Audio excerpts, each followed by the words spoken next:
We are live, and I'm coming at you with 5. Welcome again to another edition of Gavin Reshaw Presents here only on channel Gboot2786. Whoever you are, wherever you are, hope you are blessed and feeling safe right now.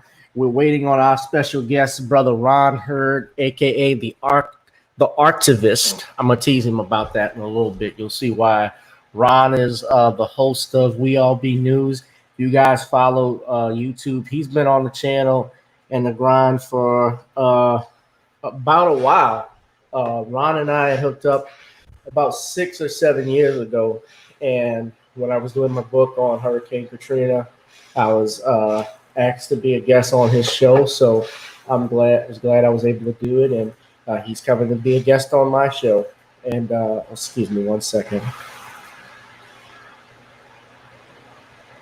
I'm just waiting for him to connect live to the chat, and he'll be in here shortly. So you guys just sit back and sit tight. We got a lot of stuff we're going to be covering, man. I mean, you guys have seen the videos, obviously, that have gone viral from these women, these Karens and these Kens that are out here pointing guns at black people, attacking black people. This shit is crazy, and 2020 definitely is going to be 2020 has turned out to be a very interesting year, quite different than what we've had in a while. You know, I remember 2016 was supposedly the worst year in history that we had, because remember in 2016 we had lost a lot of people, key people that had died, like Prince. I remember the lady from Star Wars, Carrie Fisher, she passed. A bunch of stuff was going on. Oh, by the way, let me click on this banner right now, and you guys please support the Cash App, Gavin Richard Esquire, or Google Pay, gavin.g1@gmail.com. Y'all please donate to the channel. It's important to keep this thing going. And we got some people that are watching. Let's see if they'll post something in the chat box. Somebody on Facebook. Okay.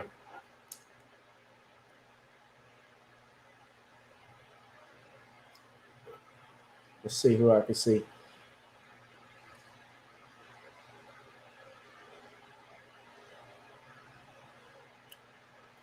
I'm actually, and speaking of guests, guys, Thursday I will have brother Sean James to come back on. We're going to do another live stream. There's a lot that we're going to be talking about. And we're going to also have some other guests that are going to be coming on the platform. I have someone big. I've told y'all this before, that I had someone big that was coming on. And I've just been in talks with that person. I'm not going to name them, because if once I tell you guys, y'all going to be jumping up on me, wanting to know when he's coming. And, you know, things change and you'll be disappointed. So I don't want to tell you guys who it is just yet. But we have been in contact with this person, and hopefully we will have him on very soon. I'll reach out to him later today, but that's all I got to tell you on that one. So y'all just hang tight.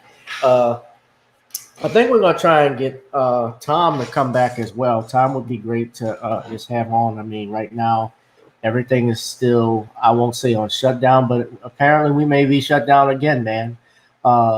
With this coronavirus, I want to ask people in the chat room, what are your thoughts right now on the current status of the United States as far as business-wise is concerned and money? Because I'm hearing now, I believe it was in Texas, they're asking all those that file for unemployment to give back all of that money.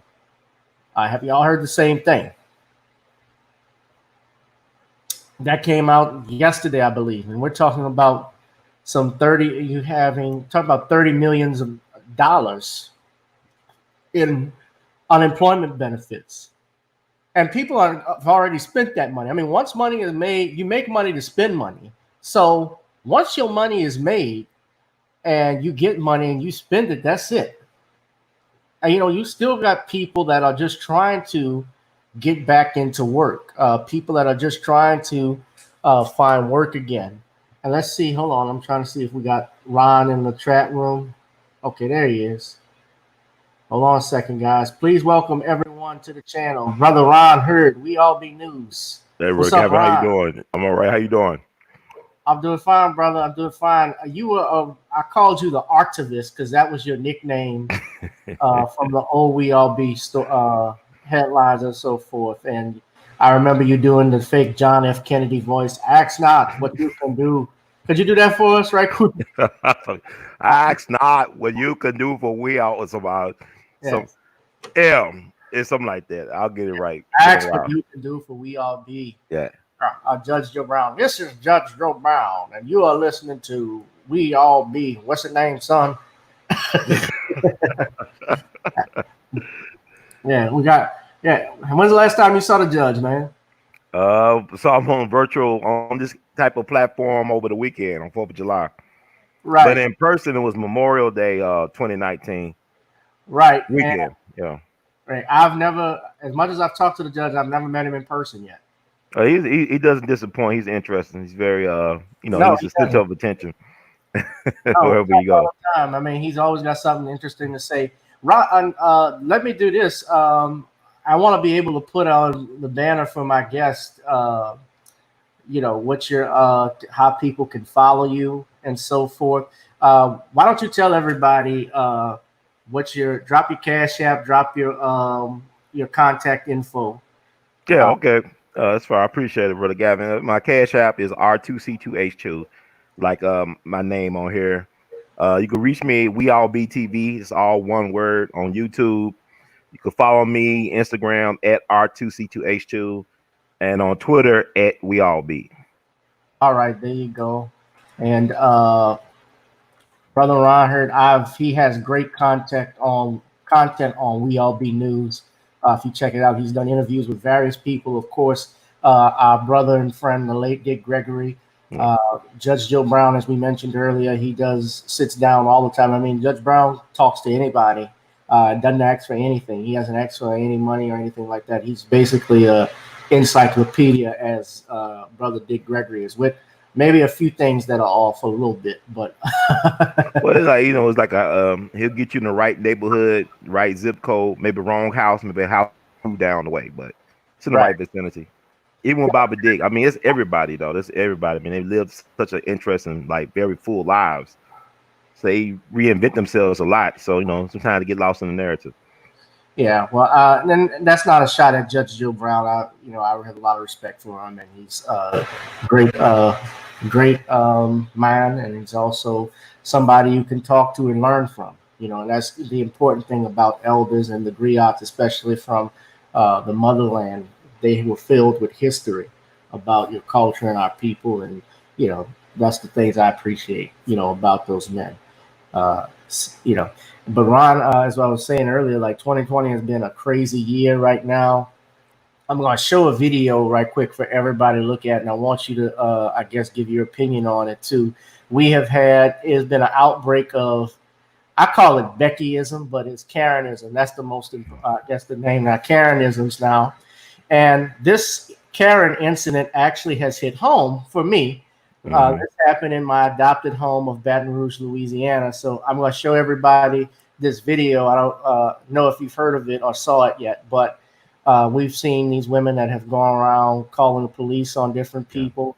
The woman Amy Cooper, who called the police on the brother Chris Cooper, I believe. Hmm. She was actually just charged. This woman. Her name is Bridget Digirolamo. I'm mispronouncing it. Digirolamo. Bridget Digirolamo. She's a teacher at East Baton Rouge Parish Schools. Shout out to Gary Chambers. Gary, as you know, is the brother that went hard on the Robert E. Lee situation where that woman, that school board member, was shopping online Hmm. while they were debating the name change. Her name escapes me now. I know it, but I can't believe I forgot that. But I'm human. Can y'all hear? Can you hear? Oh, definitely. I'm finna call the police. Dial 911. We understand y'all funny, but y'all got no business doing no damage to our damn clothes. You still gotta be in the truck, man. I know. I'm sorry, man. No, y'all need to control her for real, because she done cussed me out. I'm a child. She done cussed me out. She tripping. I know. Just keep rolling. Yeah. Ma, get in the car. Ma, get in the car.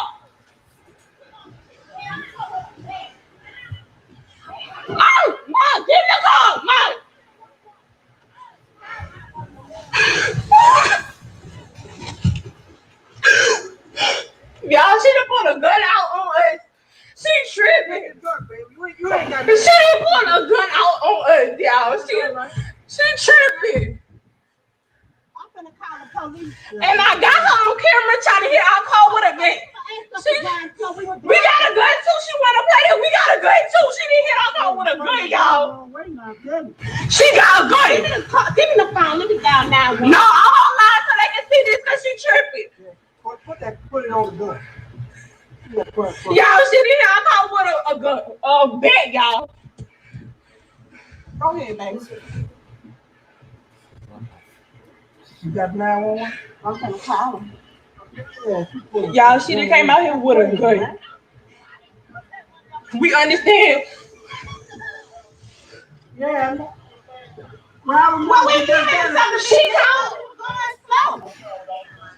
Yes, I'm calling because I'm in my subdivision. And she still screaming at us, y'all. And what is this pull a gun out on us? On the corner of Chattanooga and Confederate. Y'all. She just came out of her house. First she hit our car with a bat, and then she goes in the house. I'm gonna fucking car. Because we trying to get to our house in the subdivision. They sure. The lady told us down there that we need to slow down, so we slowed down. So she in the middle of the road with the bed.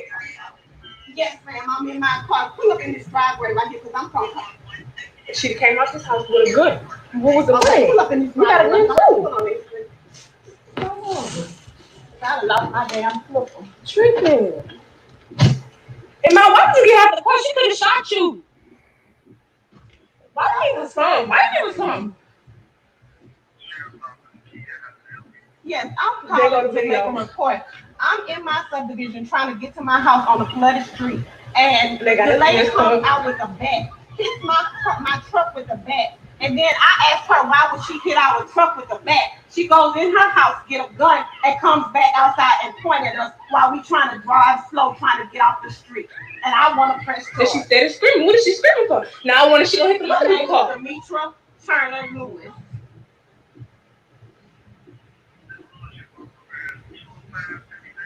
Yes, sir, it is.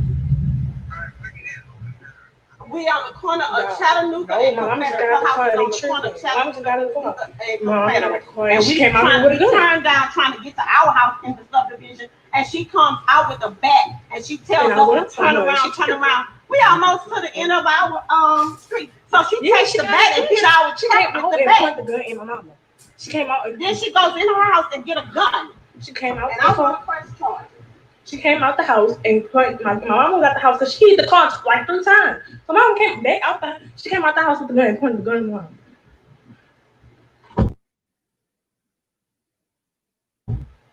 My daughter has everything on video. Don't play noise. Wait. I don't know. It was about 9 minutes. She didn't shoot the gun, but she pointed the gun at my whole family in this car, and it could have been ugly. Because if I had mine, it wouldn't have been nothing pretty out here. All right. So, all right, hold on. Stop sharing. Believe in our capacity for self-government, or whether we abandon the American. Ronald Reagan is talking. I don't want to hear that. So, yeah. So, Ron, everybody that saw the video, that is extreme Karenism. Yeah, That's the something. example. Yeah. So, Ron? What were your thoughts when watching the video? This happens a lot, but a lot of times not captured on camera. But since we're in this era, a lot of things have been going on for decades, have now been documented for, I guess, for posterity. Excuse me. I don't know, man. It's like when were we ever integrated, successfully? Ron, you still talking? There's a lot of times not just on camera, but since we. Go ahead, Ron. No, I was saying, when were we ever successfully integrated in this society with white people? I mean, she says you kind of get to a home in the subdivision, so you live. They basically, those are neighbors, right? Yeah, they're acting a certain way. They're neighbors. So why we want to live in an area where you don't have peace of mind, Well, those it's like what they say, white ice is always colder. I Mhm. think what it is too, you got to keep in mind, Ron, is that the best neighborhoods, uh, sad to say, are typically where you have mostly whites that live because they put all of the resources out there. I lived in Baton Rouge for over 10 years, roughly, Mhm. really 12 years actually, after the flood and so forth. I don't like saying Katrina, and you know why. But Mhm. I lived on both sides. I lived in an area called North Baton Rouge. I lived in an area later on in South Baton Rouge. And there's like different cities. North Baton Rouge is where Southern is located. It's predominantly black area. There are poor um, areas there as well. You know, subdivision. You know, it's not a great wonderful subdivisions like talking Mhm. about it. You're around You're around plants, so your water doesn't taste all the way real good.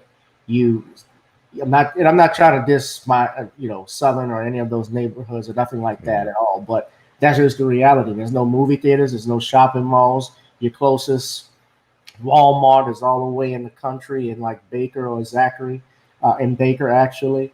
So we don't have that. Whereas versus when I lived in South Baton Rouge, when my parents stayed at that time, our home was in a nice mixed subdivision, right, and right behind it was what's called Perkins Road, which you had a movie theater, you had a shopping mall, you had restaurants, you had Mhm. high class stuff. The Mall of Louisiana was only a drive away. And not to mention also where North Baton Rouge was at one point, if I'm not mistaken, they had a mall. When I'm not mistaken, there was Mall of Cortana. Mall of Cortana actually used to be in that area. And slowly but surely, Mall of Cortana, which is actually the largest mall in Louisiana at one point, Mhm. they started to close all of their stores down one by one. So now people are being forced to shop,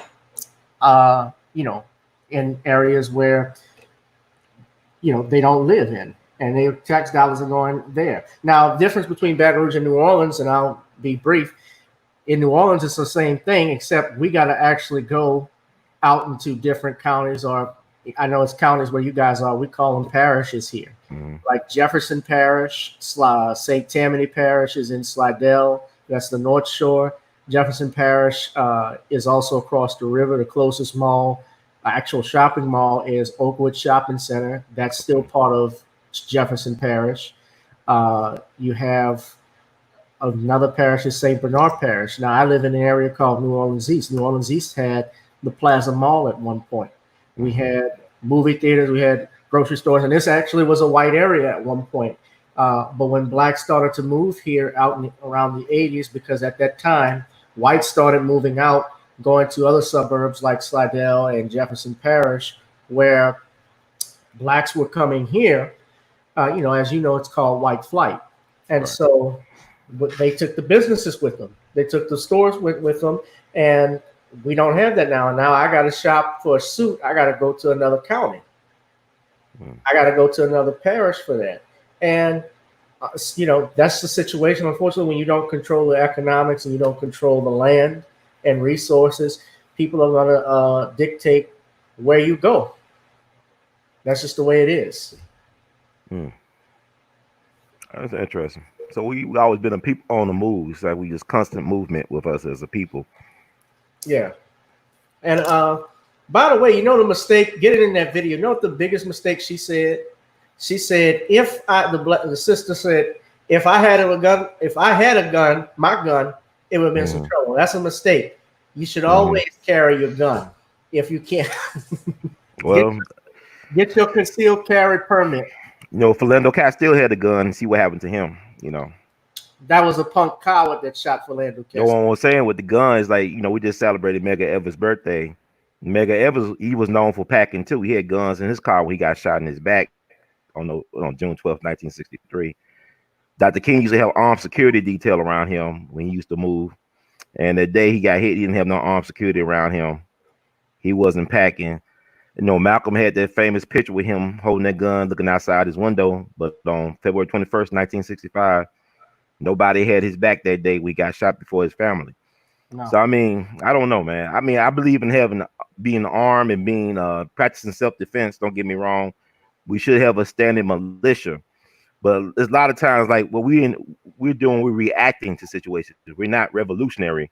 We're not planning ahead. We're just reacting to stuff right now. We're a bunch of reactionaries in this generation. Absolutely. But Ron, remember this though too. The Deacons for Defense, even though they were reactionary, they still served a purpose when they marched with, when Dr. King came into, I believe it was somewhere. He needed request. They marched. The March Against Fear. When James Meredith was shot in the back on Highway 51. Yeah, he was shot in his back, whatever, by a coward sniper, whatever. They came from Bogalusa, Louisiana. The Deacons for Defense. Bogalusa, exactly. Right. Dr. King always had armed security around him to the day he got shot in Memphis. Dr. King had guns in his house. Right. What I'm saying is but at the same time, a lot of times we're just reacting to stuff. We're not preparing for anything. It's like we don't even understand how these things play. Like we come out in March, we know the NFAC, they march in the daytime to Stone Mountain, Georgia, the stronghold of the Klan, the rebirth of the Klan. But a lot of times the enemy moves in under the cover of night. The enemy comes in church too and kills people while you're praying. Right, but why do we allow those people in? That's the same church where they burnt down, did they not? Where my VC used to be a member of, Mother Emanuel. Yeah, Mother Emanuel. Yeah, I mean, I wish they would have had. I really wish that. We saw a video actually was it in Texas where there was a shooter in church that actively was shooting, and it was somebody that was armed. Right, I think the deacon or something. Yeah, it was a deacon. That's Texas. I think it was a black man, if I'm not mistaken.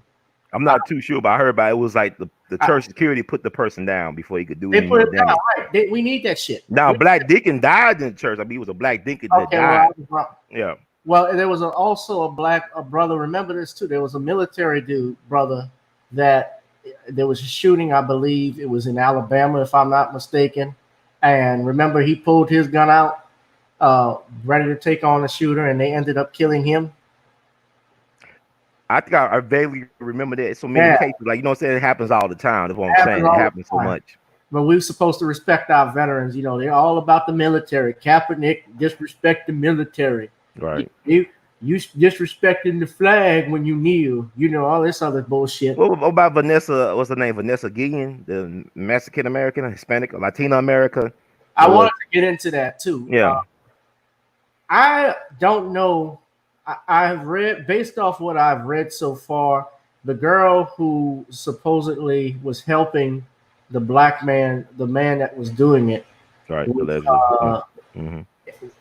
She's being charged with obstruction of justice, which she could face 20 years in prison. And the reason why they gave her that was because she didn't actually do the killing. She just tried to dispose of the body. So that's why it falls under that. Oh, and before I forget, that woman we saw in the video, a white lady, crazy ass bitch. That I'm sorry. Well, it is what it is. True. But I mean, I'm saying that because a special lady is watching and takes issue with me using the word bitch or whatever. If it fits, it's my girl. Mm-hmm. But no, she. Yeah, but I mean, it fits. I'm sorry. It is what it is. I mean, this woman could have killed them. And she actually was charged with criminal damage to property, and she was also charged with aggravated assault. But Vanessa Guillen, to get to your point, what happened with that, if I'm not mistaken, of course, this guy is dead, so he can't answer for him. The dead can't speak. So we don't know exactly what his side of the story was, if any of this was true, because what happens, unfortunately, when you have these type of situations where there's a killing, especially a grave killing like this or a mass shooting, the shooter sometimes never survives. So we don't know what happened. All we know is what they're talking about. They're saying that she had filed sexual harassment charges against people. I had a sexual harassment complaint, but the Army, the Department of the Secretary of the Army, they denied all of that.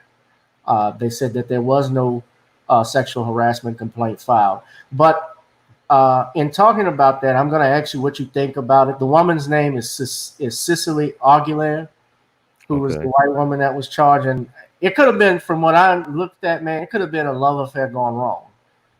That sometimes happens, but you just never know. But I wanted to get your thoughts on it. But I'm also going to talk about, I think we're going to get into also the sister, Lavina Johnson, I believe, who was a black woman who they forget to talk about. But if you guys can see the screen here, I'm sharing it. That is Cicely Aguilera, and that's Aaron Robinson. This is the brother that they're saying killed Vanessa Gillian, a 20-year-old Army specialist.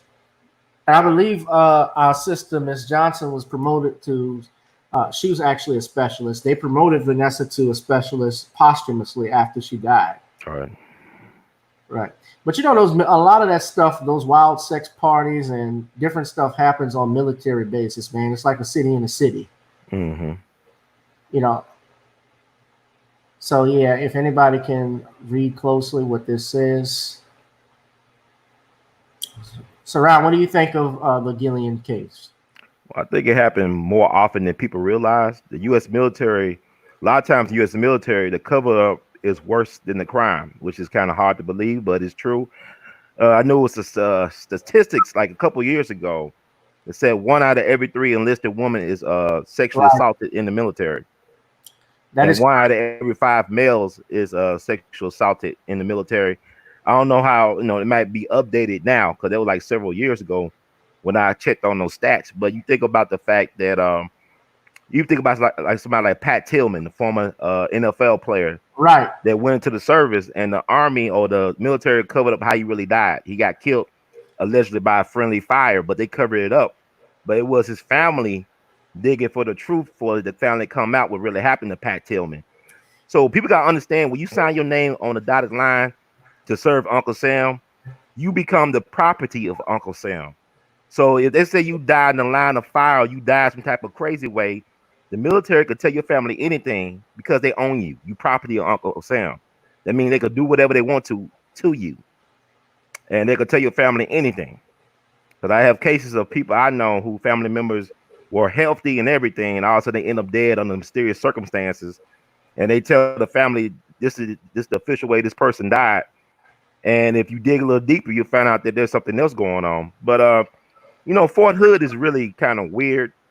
And people got this thing about renaming these Confederate military bases. Fort Hood is named after the Confederate General John Hood. Right. And I remember several years ago, almost really over 10 years ago, you remember back in 2009, there was this mass shooting up at Fort Hood. Yeah. By that Muslim psychiatrist or something like that. Yeah. There's some psyops things going on at Fort Hood. It kind of remind me of a lot of places, military bases around the country. They do kind of interesting things. You think about Fort Detrick in Maryland, where they actually developed anthrax and LSD back in the day. A military CIA scientist was actually killed back in the 50s named Frank Olson.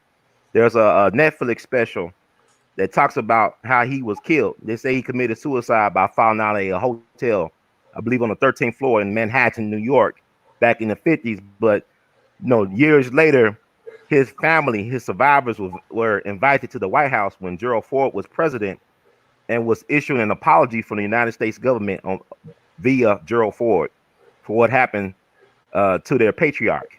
So y'all should look up Frank Olson because he was actually involved in creating LSD. And he was about to become a whistleblower, and they killed him. His own people killed him. So, and they called it suicide. So, yeah, this stuff happened more often than not. Also, have they verified that the remains they found was actually Vanessa Gillian?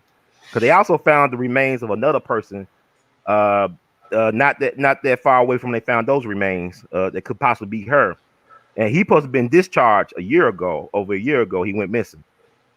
So Fort Hood is interesting. I think it's a big psyops. Well, my understanding that Vanessa Gillian's her remains were identified by the family. Okay. The last thing I saw was the attorney had verified it.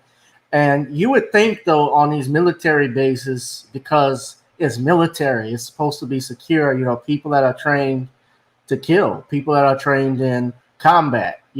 that those areas would be safe. They would probably have security cameras around to see where this girl was beforehand. But there's a lot goes down on these bases, man. Like I was telling you, I've know people that serve in the military, and they've. I was listening to Harvey. He talked about it. He said it's like a city within a city, basically. And the people who to hang out and who not to hang out with. And that statistic you came from that you stated, that actually is in a documentary called "Sex in the Army" that was done in 2009, where they detailed issues of rape in the United States military on women. And a retired colonel, she even talked about the 1 in 3 women who are sexually assaulted and raped in the military, how that happens more often than not. But these things get covered up easily. That's easy to do because when you're in the military, you got to think about this as well. People are trying to, even in civilian life,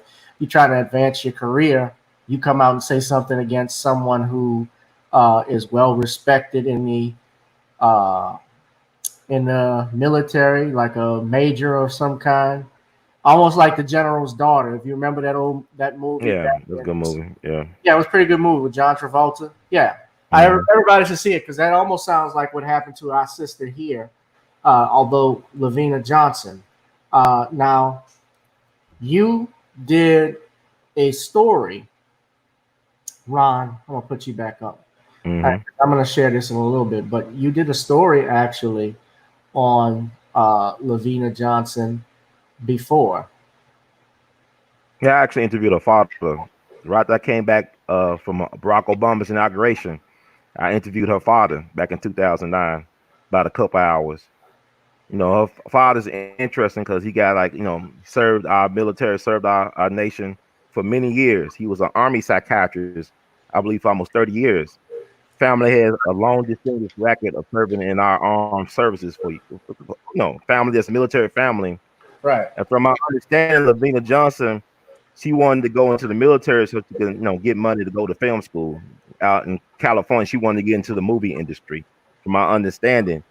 And the folks really didn't want her to join the military because, they know how they treat women in the armed services. You know what I'm saying? So she went and they lied to her. Like I tell y'all, once again, when you sign your name on a dotted line, you become the property of Uncle Sam. You have no rights that they're bound to respect or recognize. You're their property. You their boy, you their girl. It's like going back to the plantation after you fight the Civil War, truth be told. So they lied to her about what her role would be in the military. She supposed to just been a recruiter stateside, from my understanding. I read it's been a while ago. But they end up assigning her to Iraq. So they told her, like, we're gonna let you be a recruiter, all this, move around in the country. Then I think next thing you know, she over there in Iraq, right? Right. And so the day she got killed right before her 20th birthday. Her birthday is July 27th. So she got killed July 19th, 2005. Yeah, 8 days before Iraq. She was 19 years old. Yeah, she was 19 years old. Right. And they said she suicided herself, but that's not true. They found her in a burnt tent. That somebody trying to set her body on fire. If you read the details, you can find out this online where they show that she had a broken nose, busted lip, teeth was knocked back, had a hole in the top of her head. Right. And they trying to say she killed herself with an M1. Well, and a problem with that too is if I've seen the crime scene photos, I actually showed them in my last live stream. The gun actually was several feet away from the body, unless it was moved by the military police at that point, which they shouldn't have because that would be tampering with a crime scene. How does if she's already dead, how did the gun get over there? Who burns a diary and sets a whole camp on fire? And that camp you even mentioned was owned by Halliburton, if I'm not mistaken. Contractor tent. Yeah, it was a contractor's tent. 9 days before her birthday, her mother says that they're talking about Christmas. Not to mention also her personnel file even said that she was in good condition. She did not show any signs of suicide, a person that would be suicidal or battling depression of anything like that. So what I believe happened is she was probably propositioned for sex, or rather she was raped because another thing was her, and this is graphic, but it is what it is. There was chemicals that were found in her vaginal area, like lye, if I'm not mistaken, or bleach of some kind, which would mean that person was trying to destroy the DNA evidence that was inside there. Any hair samples or any semen that was found in her would be killed. And I think it was someone that was higher up in that army, in the army there, or someone. Could have been a contractor. It could have been a military officer. Could have been a contractor highly placed. It could be. And she was promoted to private first. She was promoted. Well, she wasn't promoted. She was a private first class. Right. And she had 2 awards: Army Good Conduct Medal and Army Commendation Medal. Now, I have had relatives, Ron, as I'm sure you have, that have served in the United States Army, in the military. So I don't mean any disrespect to them. And I even saw your video. You posted a video. At least the reason why we should celebrate the 4th of July was to commemorate these men that did do service that don't get mentioned in history. The James Lafayette's, for instance, who spied on Benedict Arnold. He was the one that reported it. The Crispus Attucks. When you talk about the Civil War, you look at the Martin Delany. When you talk about the Iraqi War of '91, of course, we think of Colin Powell, but of course, we know that it's further when he damaged his reputation when he aligned with George Bush about the weapons of mass destruction, and that was a whole lie. So we have all of those things to go to, and I have relatives that have served 20 years with the Air Force. 2 uncles that served in the Air Force. I have cousins that are in the Air Force now. At one point, I've actually considered doing the JAG Corps program that they've had when they were offering at Southern. And so I'm not against all of that, because everybody in the military doesn't do the same, as you know, the same job. Everyone that's in the military doesn't necessarily going to be a hitman or kill people or anything like that. They put you on medic, as a medic or sanitation, things of that nature. But there are corrupt people in our different branches of government. And if there are corrupt people in different branches of government, if there are corrupt people in our police departments, then there are corrupt people in the military. It happens. Some people join the military just to rape and kill people and get away with it. Just like police. Some people just join the military just to bully people, to rape people, to kill people, and get away with it. You got all types of sickos in all areas of human activity. Right. Well, and that stuff, that stuff happens, man. You're absolutely right. There's all types of sickos in anything. I mean, we got sickos in our church. Yeah. Right. The people that are supposed to serve God. All summer in a day. Hello, sweetie. She says she's cute, ain't she, Ron? I'm looking at her. She's interesting. That's how summer's supposed to look like, not like it's 2020. That's how summer should look like. Every day, I agree. Yeah. How was Well, they did an autopsy. You know what's funny?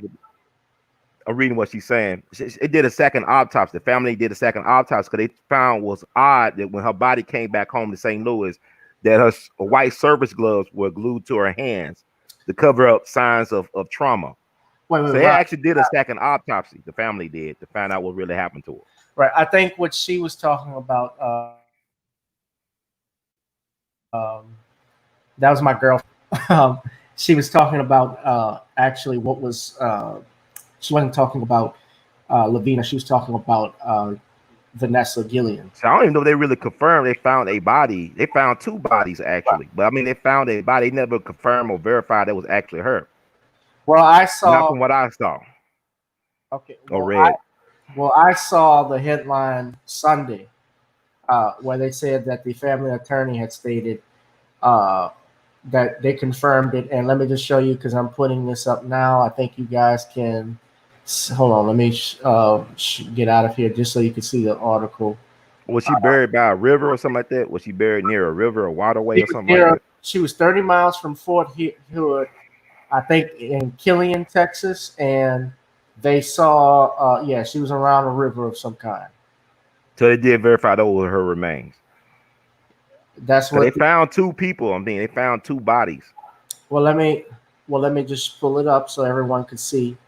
And of course, I can't even read the New York Times now because they want to charge you for it. Oh yeah, but you read Donald Trump's niece's book online, I think, for free though. I don't know. Donald Trump's book, is it called Mein Kampf? Nah, that's Hitler's, but I'm talking about his niece book. I'm talking about his he is German, but his niece book. I think is out for free because of some complications. Okay. Remains found in Texas were confirmed. No, there was a comedian that said that she was talking. I think she was joking about Ann Coulter, and on Comedy Central roast. I think it was of Donald Trump, if I'm not mistaken, or whoever it was. And she said you can read her autobiography for free called Mein Kampf. Well, if the shoe fits. The shoe fits, wear it. Her family said she had a dream of being. Okay, word confirmed. Okay.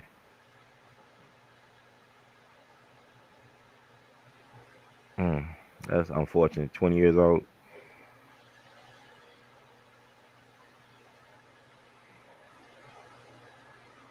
Fort Hood officials confirmed Monday that the remains of those of Specialist Gillian.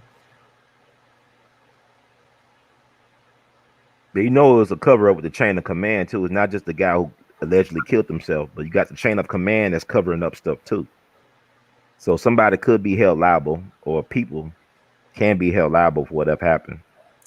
Yeah, and this guy who supposedly killed her, it's a weird story all around. Because I'm just trying to wonder.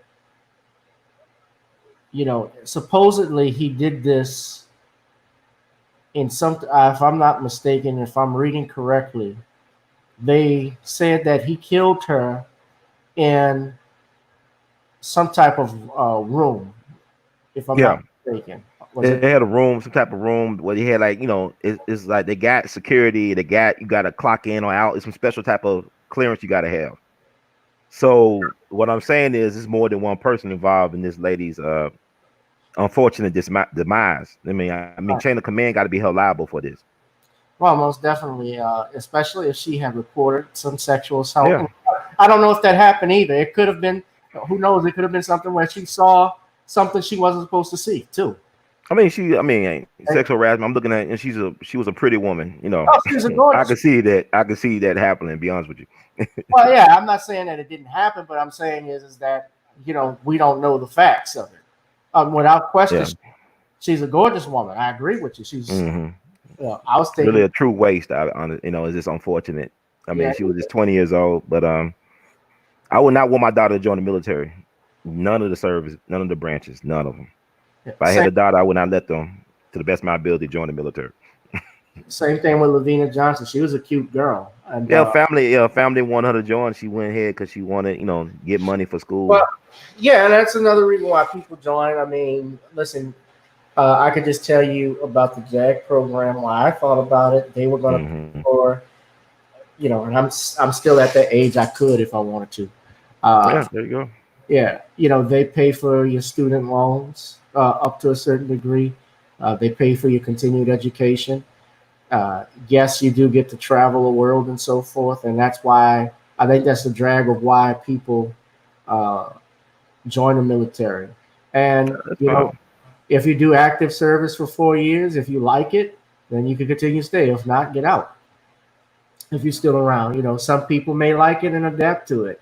And there was a time, and I know people, in our community in particular, there had been, I guess, our people would shun blacks from joining the military. It wasn't something, I'm not going to say it wasn't something that wasn't respected, because most of our grandfathers served, at some point. I think yours served, correct? Both my grandfathers. I could trace my family out back to the Revolutionary War. They served in the Revolutionary War for this country. 5,000 black folks strong for the Continental Army. You almost had 200,000 black folks serving in the Civil War. Right. I got relatives called the Moon Brothers. They was in the part of the U.S. colored troops during the Civil War. Signed up in Corinth, Mississippi back in the 1860s to fight for their liberation. But I also know how we've been treated in the armed services. I know how they treat us. I know how they lynch us in uniforms and whatnot. Oh, no doubt. You had that incident in 1918 with the black soldiers that were killed. Wasn't it in Texas? It was 1917 in Houston. 1917 in Houston that were lynched. They were fighting back. One of their brothers were attacked. One of these brothers in the service came to the aid of a sister that was attacked by some white folks, maybe the police. Like I said, all the time, these race massacres and riots, I started by some form of police misconduct. Right. So the brothers got their guns, said you ain't gonna disrespect our brother or our sister, and they shot up Houston. And then they went court martial, and some of them were put to death. Y'all can look that up. Yeah. Well, both of my grandfathers, I have my other grandfather's picture, but this is my mother's, my maternal grandfather, and these are all of the medals. This is one of some of his medals he has. He's about 8 or 9, and he served from 1942 to 1945. He actually was the original Saving Private Ryan. And I'll tell you what that is that my grandfather's brothers were all in the military as well, in the Army. My Uncle Rudy was actually in Japan, as well as my Uncle I call him Uncle Norwood, but I call him Uncle Tootsie. And my Uncle Sidney was in it briefly. But my grandfather was, drafted in there right after Pearl Harbor. And, he got in there. And on my dad's side, my paternal grandfather, he served in the Navy. He flew supplies. He was a mechanic, and he also flew supplies through the Pacific when they didn't allow blacks to fly in the fucking Navy. But they liked him so much. The men who worked there liked my grandfather so much. When they would fall asleep, they let him fly the plane. I trust her. And my uncle, my grandfather's brother, was in the Army Air Service. The Army Air Force is what they call it, because that's actually where the Air Force started out of it. And but there's also the main reason I think why we need blacks also in the military. A good thing that could come out of it, I also believe this is the Second Amendment issue. These guys can come in who get military training either in the Army or Marines or whatever. They are perfect to certify on weapons training. Here, one of the I don't know of too many black-owned gun ranges that are here in America. There's a list of a few in different areas, but we need things like that for us to teach them about self-defense and weapons. And I'm going to show this video next about the Stone Mountain march. We also had something in Shreveport, but if anything, that's a great thing. Reason why we need that. I know people may disagree with that, but that's just me. If they don't scramble your brains up too bad from PTSD, I mean that's the problem with the military. They screw you up, especially your person of color. Ain't nobody come out the military normal if you're a black person. Trust me. Ain't nobody come out the military normal. Well, talk to your grandfolks if they still around. My grandfather had stories, man. I'm telling you, nobody comes out of that thing normal and adjusted to society. Come on, man. That's everybody. I say that nobody. I'm telling you right now. No. I mean everybody that comes out of the military. If you've seen battle, you're haunted by those nightmares. Are you talking about just being black and in the military dealing with racism? That you're not. The problem with us is we fight for everybody, but when it comes to us, we don't fight for us. We good at dying for Uncle Sam, but when it comes time to die for our liberation, putting black first, we can't do that for some reason. We want to become prayer warriors then. You understand what I'm saying? We good. We the best soldiers, man. Ulysses Grant talking about the best soldiers he had in the Union were the black soldiers. Yeah. Constantly trying to improve their lot in life, discipline, constantly trying to improve their writing and reading skills and stuff like that. But when it comes time for us to do battle for us, we fail. We don't fight for us. We fight for everybody but us. Even in our politics, is why I help these allies. We don't help no allies. Even in the military. Charles Hamilton in Houston, the mentor to Thurgood Marshall, the dean of Howard Law School, will almost lynch in full uniform overseas in France by American doughboys because the French women prefer the black guys, the monkey tails. Yeah, we had monkey tails. They knew what monkey tails was about. They were going to lynch this man in full uniform. This man was a lieutenant. Full uniform, his own people. Then you got coming up, people always talking about the Red Summer, but nobody ever talks about what happened in Washington, D.C. before Chicago during the Red Summer, when you had white Marines and Navy guys going around killing and shooting black folks all over Washington, D.C. Woodrow Wilson wouldn't do a damn thing about it until the black folks start fighting back. The World War I veterans, the Right. school teachers going to the gun shops, But killing these crackers in the street. That's when they called in the police and the National Guard to break it up. right. But And you know, Connie Wilson, the founder of Black History, he saw a man get lynched on the way home in DC during the DC riots or race massacre. yeah, but that's where the Deacons for the Defense came in. But that's in the city. I'm talking about this back in 1919, man. This is before the Deacons for Defense. They were all veterans too. But I'm talking about in 1919, the Red Summer. Nobody ever talks about the Washington D.C. race massacre or riot. Because you know why? Because black folks fought back. You had white men in Navy and Marines, National Guard, and police uniforms lynching black folks in D.C. This before the Chicago race war riots of 1919. And black folks start fighting back. That's why that's not talked about, along with the Red Summer thing. You know, I'm right across the bridge from Elaine, Arkansas, man, where they killed 1,000 black folks just for trying to organize a sharecroppers union. The Lane Race Massacre. They were dumping black folks in the Mississippi River, killing prominent black families. No, genocide, legacy killings. So all this stuff is deep. Well, I'm right across the race massacre when I got to the neck. I'm right across the street from that right now. Right. Go ahead. I hear you. No, but the reason I was mentioning the Deacons and tying that into that is that's the point I'm making. Those were World War I vets who fought back. Now they're World War II and Korean veterans. The Deacons were different World War II and Korean War vets. No, I'm referring to your point about the 1919 Red Summer. Okay. I'm referring to that.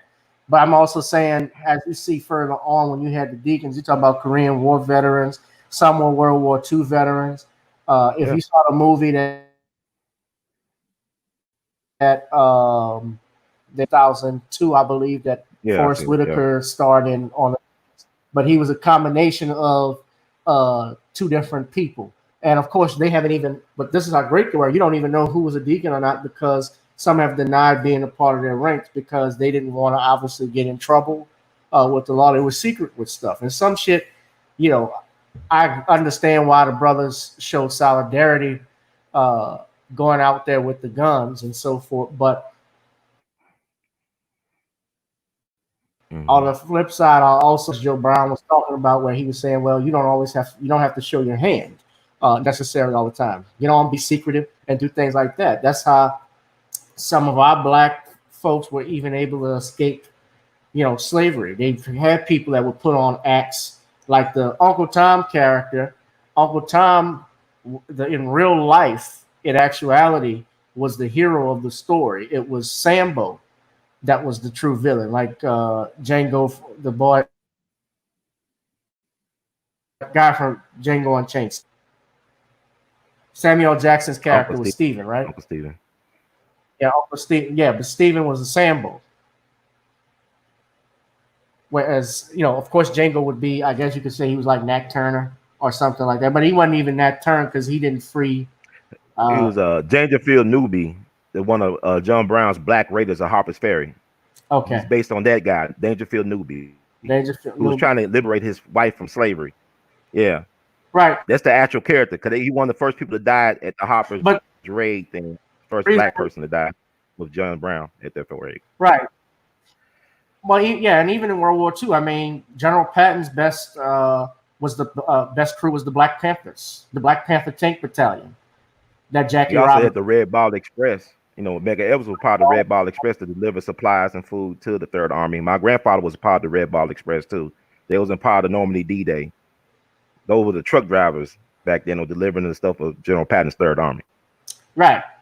And we don't have, unfortunately, those stories are not told, Ron, because we don't own and control the narratives of our stories when we don't control the outlets. Look at BET, for instance. I was talking about this earlier. BET, as you know, is owned by who? Viacom owns MTV. They own VH1, Comedy Central, Nickelodeon. I could go on.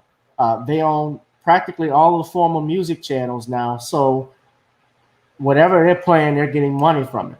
And just the BET Awards aired on what channel this year? Tell me. CBS. Okay, that's interesting. Interesting. Viacom on too, right? That's that parent company. Viacom on CBS, right? That's the parent company. Mhm. The other hand, they never put as long as ET for the last 20 years, they've never put that on CBS. Never put Well, that I on mean, put that on CBS. is that a sign of growth? I mean, you know how BET started, right? Kind of broke.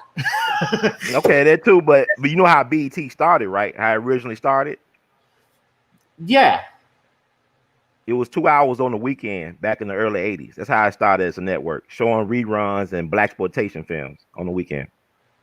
And look where it went from that to that. Years later. Yeah, but I mean, you gotta start somewhere. I think, yeah, I'm telling the stories. I can't help that everybody don't watch them. I'm telling the stories. I'm keeping the legacies alive. And I think a lot of times people don't understand it's all about each one teach one. It does my spirit good when I get emails or phone calls or letters in the mail from people that say, Ron, I use what you teach us through videos and whatnot for curriculum for my schools and for homeschooling for my curriculum at formal educational settings. And people actually have educating themselves with the stuff that I have provided over the years with the interviews and also the other things I share with people via the platform. So we got to learn how to reclaim the narrative, right. Well, and really count our blessings when it comes to things like that. Right, but that's great, Ron, of course, and this is an outlet we do, but we need television networks, man. We need movie studios. We need stuff we can get even more people to look at. Tyler Perry, I think he could be great if he would let other people write shit instead of him being the writer, producer, director, assistant director, associate producer, what is it, the makeup artist, because he put on those fucked up wigs in every movie he's in.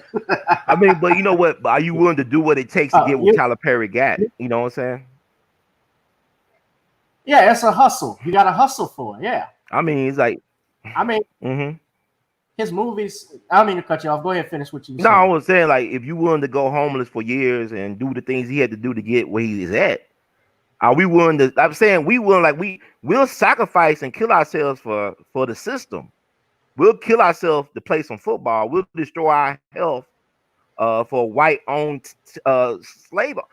What I'm saying is, do black folks really believe that we could do anything? Do we really believe as a people we can achieve? Do we have a vision for ourselves? Don't. A lot of us, unfortunately, don't. Okay, so a lot of us going to have to Well, some of us don't. I should say instead of a lot, but that might be a better word. But yeah, because we've been browbeaten for so long. Okay. So what did Tyler Perry do different then? That's the question I want to know. Browbeaten. Okay, but what did he do different? Look, is Tyler Perry different than Oscar? Oscar Michaud? Oscar Michaud. He got more resources. Tyler Perry. Well, it's been. I don't want to go there, but of course, about what the agendas in Hollywood and black men in dresses. I'll just put it that. Richard, years before he died, when he was on David Letterman, he talked about, this was during the time he became a born-again Christian. Okay. And he talked about how the record producers, the record companies, liked the fact that whenever he went out on stage, he would put up makeup and look more feminine because they saw the white girls, they felt that the white girls would be more attracted to him basically if he didn't have the makeup on. In other words, if he were being effeminate and not a strong masculine black man made them feel comfortable. And Tyler, I have issues with his movies. They're not the best in the world. I do think that he can bring in more people to write, more screenwriters, and he's been criticized for that. Like if you have a show called Sisters, how come you don't have not one black woman screenwriting a play, screenwriting a story for the television show?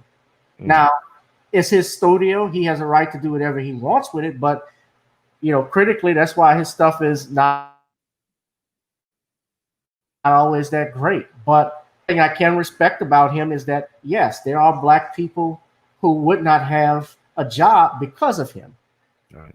So I can understand that, but I'm not gonna. I'll be honest with you. Am I gonna buy the Medea collection? Probably not. It's not the first thing I think of when it's on television. And I saw his movie on Netflix that broke all kind of records, and of course he got called out because he has $100 million studio and he's buying 99-cent wigs and forks with no food on it. It was crazy to see. I ran some errands for Tyler Perry's latest, like when he was going around his farewell tour. Came to Memphis back early February of this year, so I had a chance to be an errand boy for the Tyler Perry organization. So I'm not a big Tyler Perry fan either, but I was impressed by how many black folks were working behind the scenes as well. Did you a lot of black women in positions of trust, and also his show when it came here, it was a full house. He was at the FedEx Forum, so he has a black audience that he caters to. He overstands his audience, but his stuff ain't for me either, except for a couple of things I like. But I do have a problem with some of his TV shows, how they're written and stuff like that. He could get better writers and whatnot. But that's his business. Right. But let's be real too. The actors suck. Some of them are not that great. The actors is the script. You think you have better scripts for better performances? What do you think it is? I mean, they got some veterans in there too. I mean, Felicia Rashad, I like her, and some other people. But some of the actors are not all that. I mean, let's just be real. I'm not. They need lessons. Some of them, I'll just say this: they need lessons with stuff. The scripts are not that great. My parents love watching. Was it the what's those other stuff he's got? Loving You Is Wrong, all that stuff. And the have and have nots. They love the have and have nots, don't it? Yeah, they do. I used to like it at the beginning. It's kind of all confusing now. I stopped looking at it. Dave, yeah, it's a soap opera, but even Dallas as a soap opera, Dallas though was well written. Aaron Spelling, did he do that? Is that his thing, Dallas? No, Aaron Spelling's thing you're thinking of is Dynasty. Is Dynasty and Charlie's Angels, the Mod Squad. Dallas, if I'm not mistaken, that's with J.R. Ewing. The oil let me see who. Yeah, I remember Dallas. Mm-hmm. They did a couple of reboots, I think, too, as well, recently or something. Yeah, they did it in 2012, and okay. I remember I watched it. My folks watched it because my God, they loved J.R. Ewing. He was the ultimate villain. Dallas was created by David Jacobs. Okay. Yeah, for CBS, and let me see, Aaron Spelling.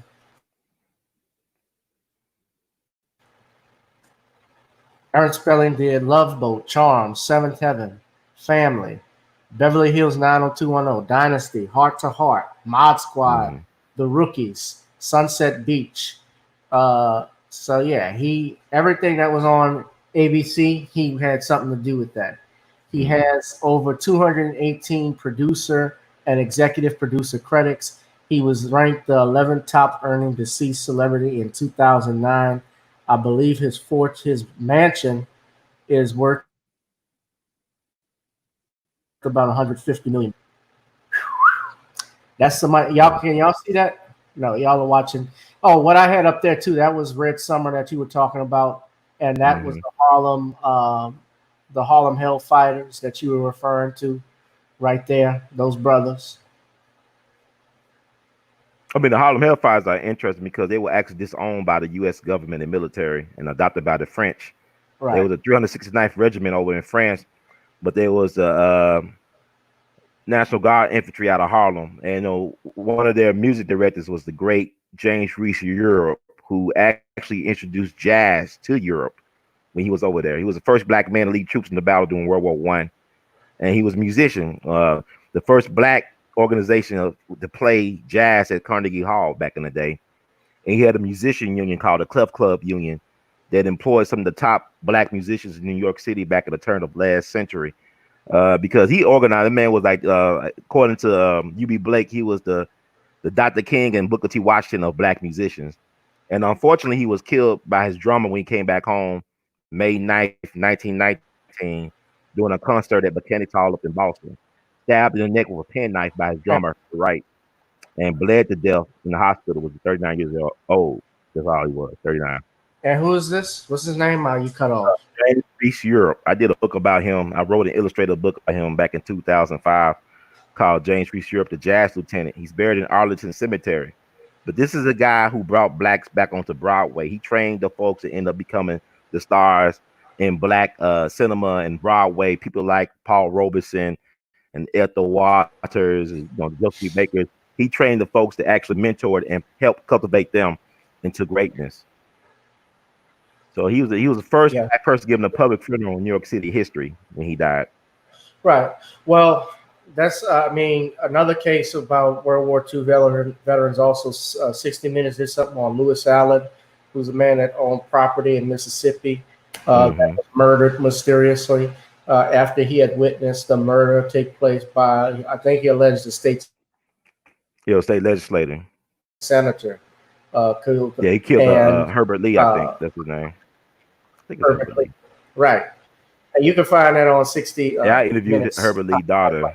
Yeah, I interviewed his daughter about several years ago. Herbert Lee's daughter, about that case. Right. Because he was killed in Emmett County down in Mississippi. That's the county where Lorraine Hansberry people come from. Lorraine Hansberry, who wrote A Raising the Sun. Her people from Emmett County down in Mississippi. Her uncle was a famous guy who was world-renowned expert on Egypt. He taught at Howard University for a number of years. His name was William Leo Hansberry.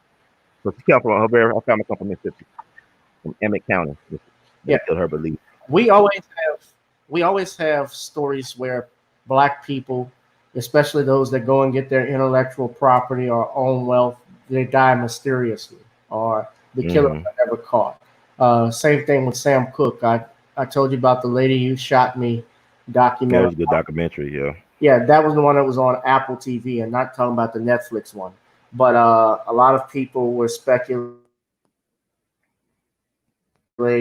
how he was killed and said it had to do with his manager, Alan Klein, supposedly, that was involved with it. I know that Alan Klein was the manager of the Beatles and the Rolling Stones, and supposedly Mick Jagger and the Rolling Stones don't do any of those original Rolling Stones songs because somebody else gets paid for them and they don't get the money. Right. And I think Klein owns those. I think Paul McCartney has said bad stuff about Alan Klein. Now you can't. Now Sam Cooke's. I think you spoke to Sam Cooke's daughter. Yeah, I spoke to one of his daughters. Yeah. Yeah, and Linda actually, I think is Facebook friends with me, but I don't know if she'll ever come on or anything like that. His daughter I spoke to. Yeah, she was a kid at the time. She wouldn't know anything per se. But I know his. When you spoke to, this is Linda. Is it the one? Nah, Linda's the one that's married to Cecil Womack, or was Bobby Womack brother. That's the one you talking about, Linda Cook. Yeah. I spoke to another one. She was like a little baby when that happened. Well, her father died. This is one outside his marriage. She's outside marriage. Daughter of Sam Cooke, the one I saw last year. Yeah, and this is Lewis Allen. His case, if you read here, he witnessed the murder of Herbert Lee, an NAACP member, by E.H. Hurst, who was a white state legislator. Civil rights activists had come to Liberty that summer to organize for voter registration, as no African American had been allowed to vote since the state's disenfranchising constitution was passed in 1890. Since Mr. Allen's death, and he was fatally shot on his own property. His case has been investigated by Platter Robinson of Tulane University and the Department of History. It's still a cold case, but and I'm sure they'll never find out who did it. But hopefully, they know who did it. This ain't gonna never do dead now. The state legislator dead. Well, I mean, they'll never bring that person's never going to be brought to justice, but at least to give closure to the family. But I mean, that's the same thing here in Baton Rouge. The Smith Brown Union that was named after the two brothers that were killed on Southern's campus in Baton Rouge. They never found out how those men died. Although we know the state knows who did it because it was obviously a family member of someone very powerful that was in the National Guard that did it. You know, they know who did it, but will we ever get closure on it? You know, the families, I met the families actually once before. You know, I doubt, you know, and they've even talked about how nobody wants to take the case. Nobody wants to take the case, you know, up there because, you know, it's tied to politics. You know, it's tied to all of that. So, this is actually. Go ahead. I saw the documentary too. I saw Stanley Nelson. He had premiered that at the Asala conference back in 2017 up in Cincinnati about the HBCUs, about that incident as well. But I want to say also there's a podcast out right now called Unfinished Deep South. And it talks about what happened to Isidore Banks over there in Crittenden County, Marion, Arkansas, back in early June of 1954, right across the bridge where I'm at now. I'm in Memphis, and right across the bridge, you know, drive not that long, you run into Marion, Arkansas. Now, Isidore Banks was a World War I veteran, and he was a philanthropist. He was a black man. He was real tall and big, red hair. You know, I guess he had a white father or grandfather. But he brought electricity to Crittenden County on his own. He brought it to Crittenden County, where Marion, Arkansas is located. And also he owned about 1,000 to 2,000 acres of land. This is a black man back in the 1950s, Jim Crow South, owned about almost 2,000 acres of land, had created his own black-owned cotton gin to process the cotton that's probably valued in today's money in $5 million. But what happened to him was he was lynched. They basically lynched this man. They tortured him for a couple of days. Probably was even castrated and they burnt him. They set him on fire. And what's his name? The name is Isidore Banks. Y'all should look him up. But they got a podcast. This is week 2 of it called Unfinished Deep South. They actually approached me to use some audio because Isidore Banks was a Mason. And I was there about 10 years ago for his Masonic ritual. They could not get back then because the family had to leave town because they'll get harassed. You know, they was on the threat of lynching. But, you know, what's weird is that once he died, all his land just disappeared that he owned. And because one of his daughters went to pay taxes on the land and found out that he didn't own the land no more. Come to find out that the sheriff of the county, not only was he the sheriff Goodwin, but also he was the tax collector. And the majority of the land at that time were owned by black people in that county. But what would happen, the sheriff would make them default on their land. So he was just constantly taking people's land. Like he was doing that with Isidore Banks for about 5 years, taking his land. And then finally he decided, allegedly, killed him. By the time his wife died, she left $7 million for the local church to build a proper church. And that money probably came from the land that Isidore Banks once owned. You go over there now, all these businesses, everything's built on the land he used to own. And his family was left with nothing. So I interviewed his daughter who had to leave Arkansas about 5 years old to St. Louis in the middle of the night. I interviewed his granddaughter. I did this over 10 years ago. You know, I did this about 10. Now everybody's catching up to this case now, and they're talking about it. So I just think people need to check that case out because, like the lady said, my daddy was too rich for the South. That's why I had to kill. He was too proud of a black man, this World War I veteran who brought electricity to his own county.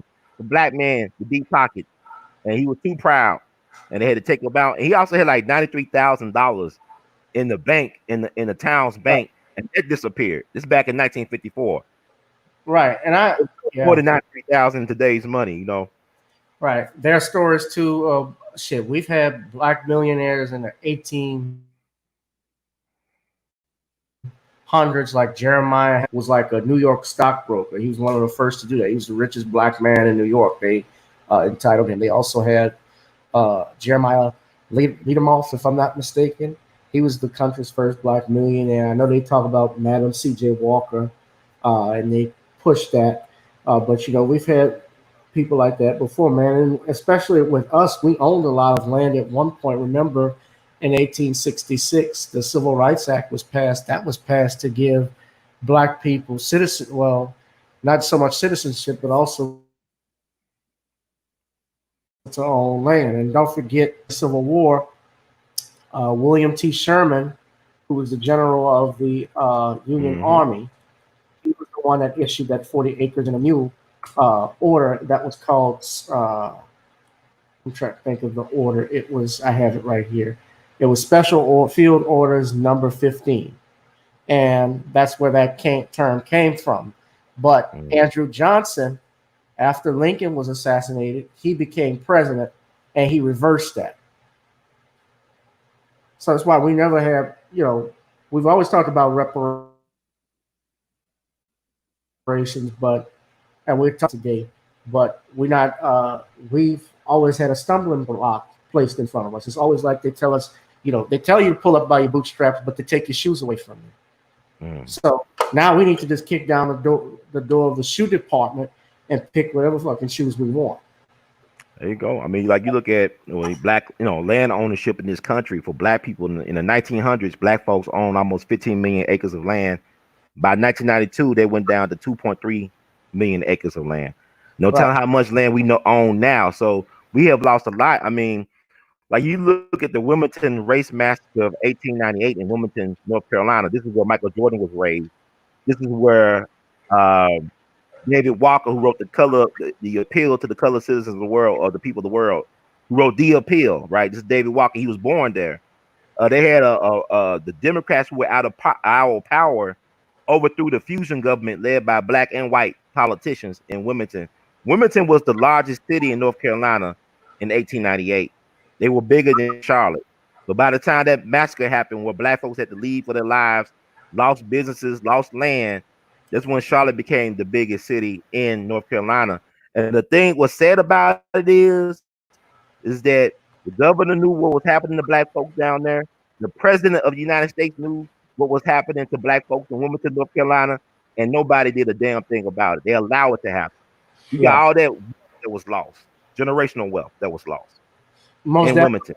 Here in New Orleans, I had family members, ancestors that owned land all around what's called the Harvey Canal across the West Bank. On my dad's mother's side. And my grandfather tried to get them to fight and keep it. But, the white folks would come on sometimes with forged documents from, because what they would do is they would threaten black people's family members saying, your son will get thrown to jail unless you sign this document. Right. Over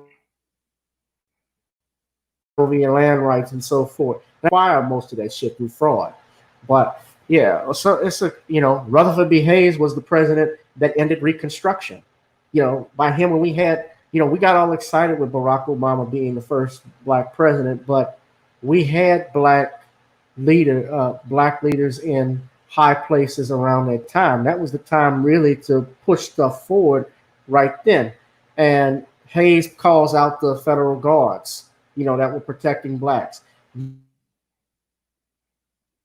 Then all of these states coming in with the Ku Klux Klan and the black codes and the grandfather clauses preventing you from voting, and all the poll tax, all of this bullshit. And we keep going back and forth with it every day. It's like we can't find anything. Like Tariq Nasheed said, it was a mistake. What he said was integration really was not equality, which is, I'm paraphrasing what he was said, because he was saying today on Russia Today, like integration is not equality. By that he means is that white folks still were able to go wherever they wanted to go. The segregation laws they had, those were, now of course, there were whites who got arrested for race mixing laws, things of that nature. But, and there were whites who were killed in the civil rights movement, of course, but they put all of this shit in to just keep us down. So now that we know, we always known that for years, the question is, what is the solution? Where do we go from here? I say it's about getting our money games right. Some people say, well, we got to get more courts to get on our side and punish these racists, George Floyd. And, they put onus on, well, if we get more body cameras, they need to make it mandatory. I remember Ben Crump said this a few years back. But, a body camera, all it is going to record everything. It doesn't stop the killing. I mean, these motherfuckers that was killing George Floyd, they were recorded. The guy was looking right in the camera. You're gonna have to start dropping people. Yeah. I saw something. Dropping people. Yeah, that's about it. They dropping you. We always been in a race war, man. Everything with white people is war. Every area of human activity, white folks, whether it be sex, drugs, or rock and roll, whatever, business, finance, sports, it's all a war thing. It's a war game with them. We are in the middle of war games, and a lot of us don't know we to pray. We praying all the time, but we always to pray. How is it that we pray all the time, but we always to pray? That's interesting to me. So that's about it. Because we dealing with the same. You can go on YouTube and see a thing they have with, you got the ministers from Detroit complaining about police brutality with the police commissioner, the unions and stuff. This is from the TV back in 67 and 66. It sounds like they talking about the same stuff we're talking about now.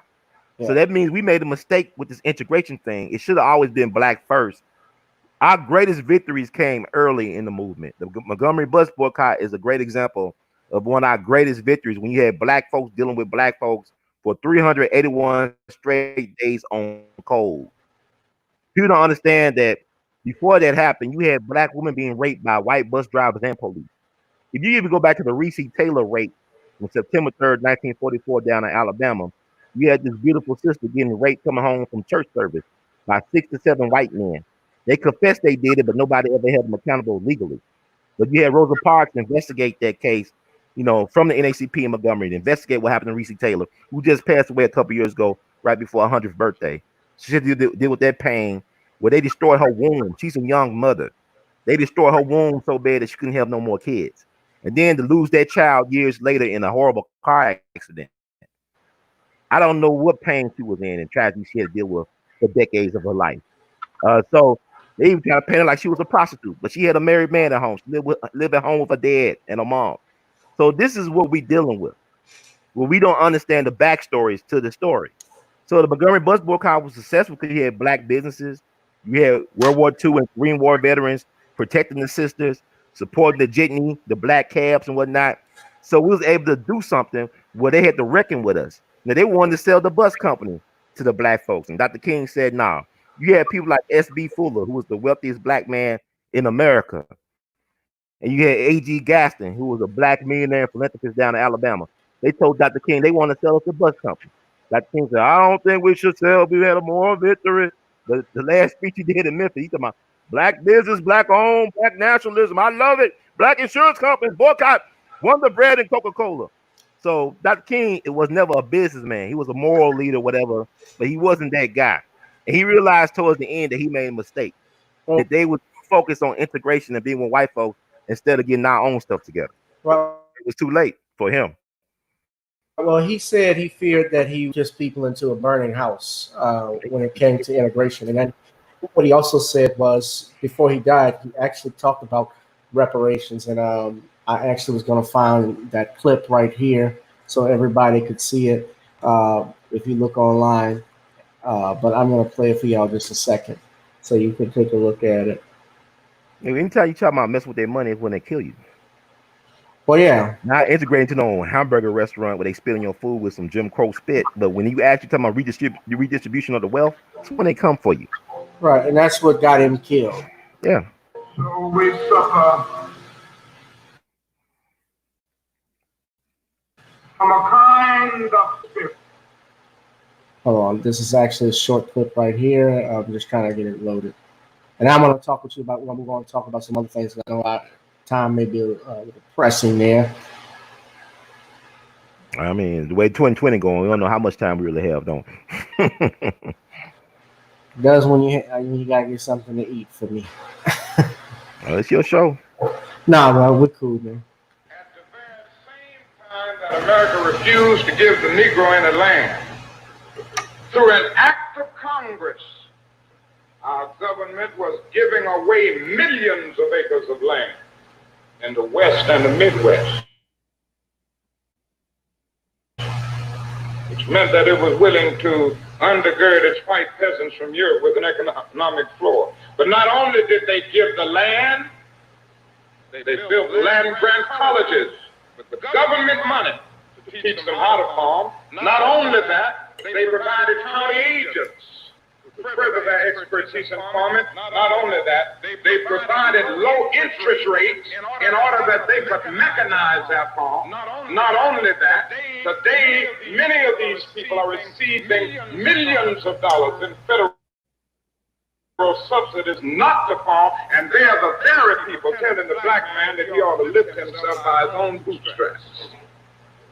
This is what we are faced with. And this is the reality. Now, when we come to Washington, in this campaign, we are coming to get our check. Yep. So there we go. That was Dr. King talking about reparations. And, we're coming to get our check. And, but that's what got, a lot of Dr. King killed. Another thing, too, as Dick Gregory talked about it, he was the first black man to get in position to determine foreign policy, something that's not permitted in terms of national security at that time. And Malcolm, I do want to talk with you about the Malcolm X documentary that was there too. What's interesting is that all of those assassinations, of course, occurred, when you talk about Kennedy, when you're talking about both Kennedys, Dr. King, Malcolm X, Lyndon Johnson was the president during all of those times, which was just an interesting fact. And Malcolm and Dr. King were both the same age at that time. But Malcolm, I believe, also was in the process, and you could correct me, of trying to bring charges against the United States in front of the United Nations, if I'm not mistaken. That's correct. Corporations. Yeah. So, but another thing those four men had in common as well, Ron, as you know, being the historian that you are, is that they also were opposed to Vietnam. Mm-hmm. Yeah, they were. Which was Malcolm came out before King, way before just King. Up in, He did, and John F. Kennedy actually had ordered. He had signed an executive order 3 days before he was assassinated to start pulling the troops out, because at that time there were only advisors in Vietnam. And on Kennedy's funeral, on that Monday, Lyndon Johnson signed a reversal of that order and full in troop Vietnam. And Kennedy, he was pulling troops out of Vietnam, which would have cost millions of dollars.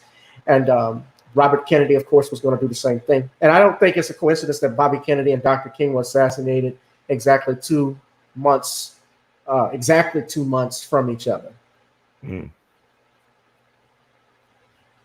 I heard they was going to get Dr. King in Los Angeles, but they got Bobby instead. That was my understanding of that. Really? It could have been. I don't know. But because they knew they were going to kill Bobby Kennedy, and they said it's too much for Los Angeles. Yeah, that's too much. Yeah. I do want to ask you about that Malcolm X documentary, if you could quickly. You've seen it. What were your thoughts on it? It's nothing new to me, but I'm glad a lot of people were exposed to what was in the documentary. It's nothing new to me because I already knew about this stuff a lot.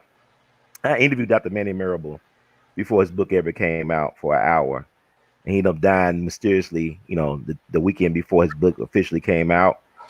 I don't know if everything in that book was actually his words. You know what I'm saying? They could have changed a lot of stuff around. I knew about the Thomas Bradley character that's on that. I interviewed eyewitnesses who were there at the Audubon. A guy named Roland Shepard, a white guy who was a socialist, used to sell papers at the Malcolm X rallies at the Audubon. So he was a regular. So he saw a number of attempts have been made on his life. Malcolm, because he wanted to report it to the police what he saw.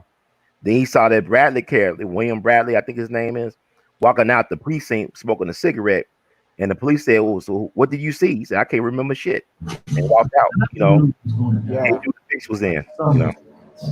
Well, most definitely, I think something that's missed too, and you talked about it as well.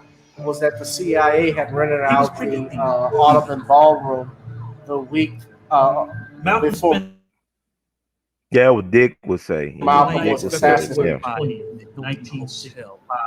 yeah. Dick Gregory said that. Yeah, and of course, Yeah, he said that a couple Dick Gregory times, said and that. also then they had a black church dance just hours after Malcolm getting killed. It's just so weird to me that you can actually have a dance after this man of this type of renown will get killed in the same space. It's just weird. Did you hear what Dick Gregory said that Malcolm was shot from the top and not from the bottom? That they gave him blanks that they were shooting. Yeah. It could be. I know people. I put that out on my platform, and folks contact me all over the place about that. And I always tell people that you should think for yourself. Dick put stuff out there, like he said, his truth don't need to be validated by anyone's ignorance. And you should just research and just come to your own conclusions. And you should know that it was bigger than the Nation of Islam that took him out. Right. Malcolm was targeted by the government. Right. My girl and I, we were talking about that because she thought the Nation of Islam and Farrakhan had something to do with that. And well, I mean, I said they may have been involved in it, but the nation may, and by nation I mean those members from the Jersey Mosque that they're talking about did it. I believe they were involved, but I don't believe. And let me get out of here. This one, I don't believe Farrakhan gave an order. For instance, to follow Malcolm X from when Malcolm was in Mecca and following him around. And remember, Malcolm was poisoned at one point. Twice, yeah. Twice. So he wasn't that powerful to do all of that at that time. And it's the same thing with,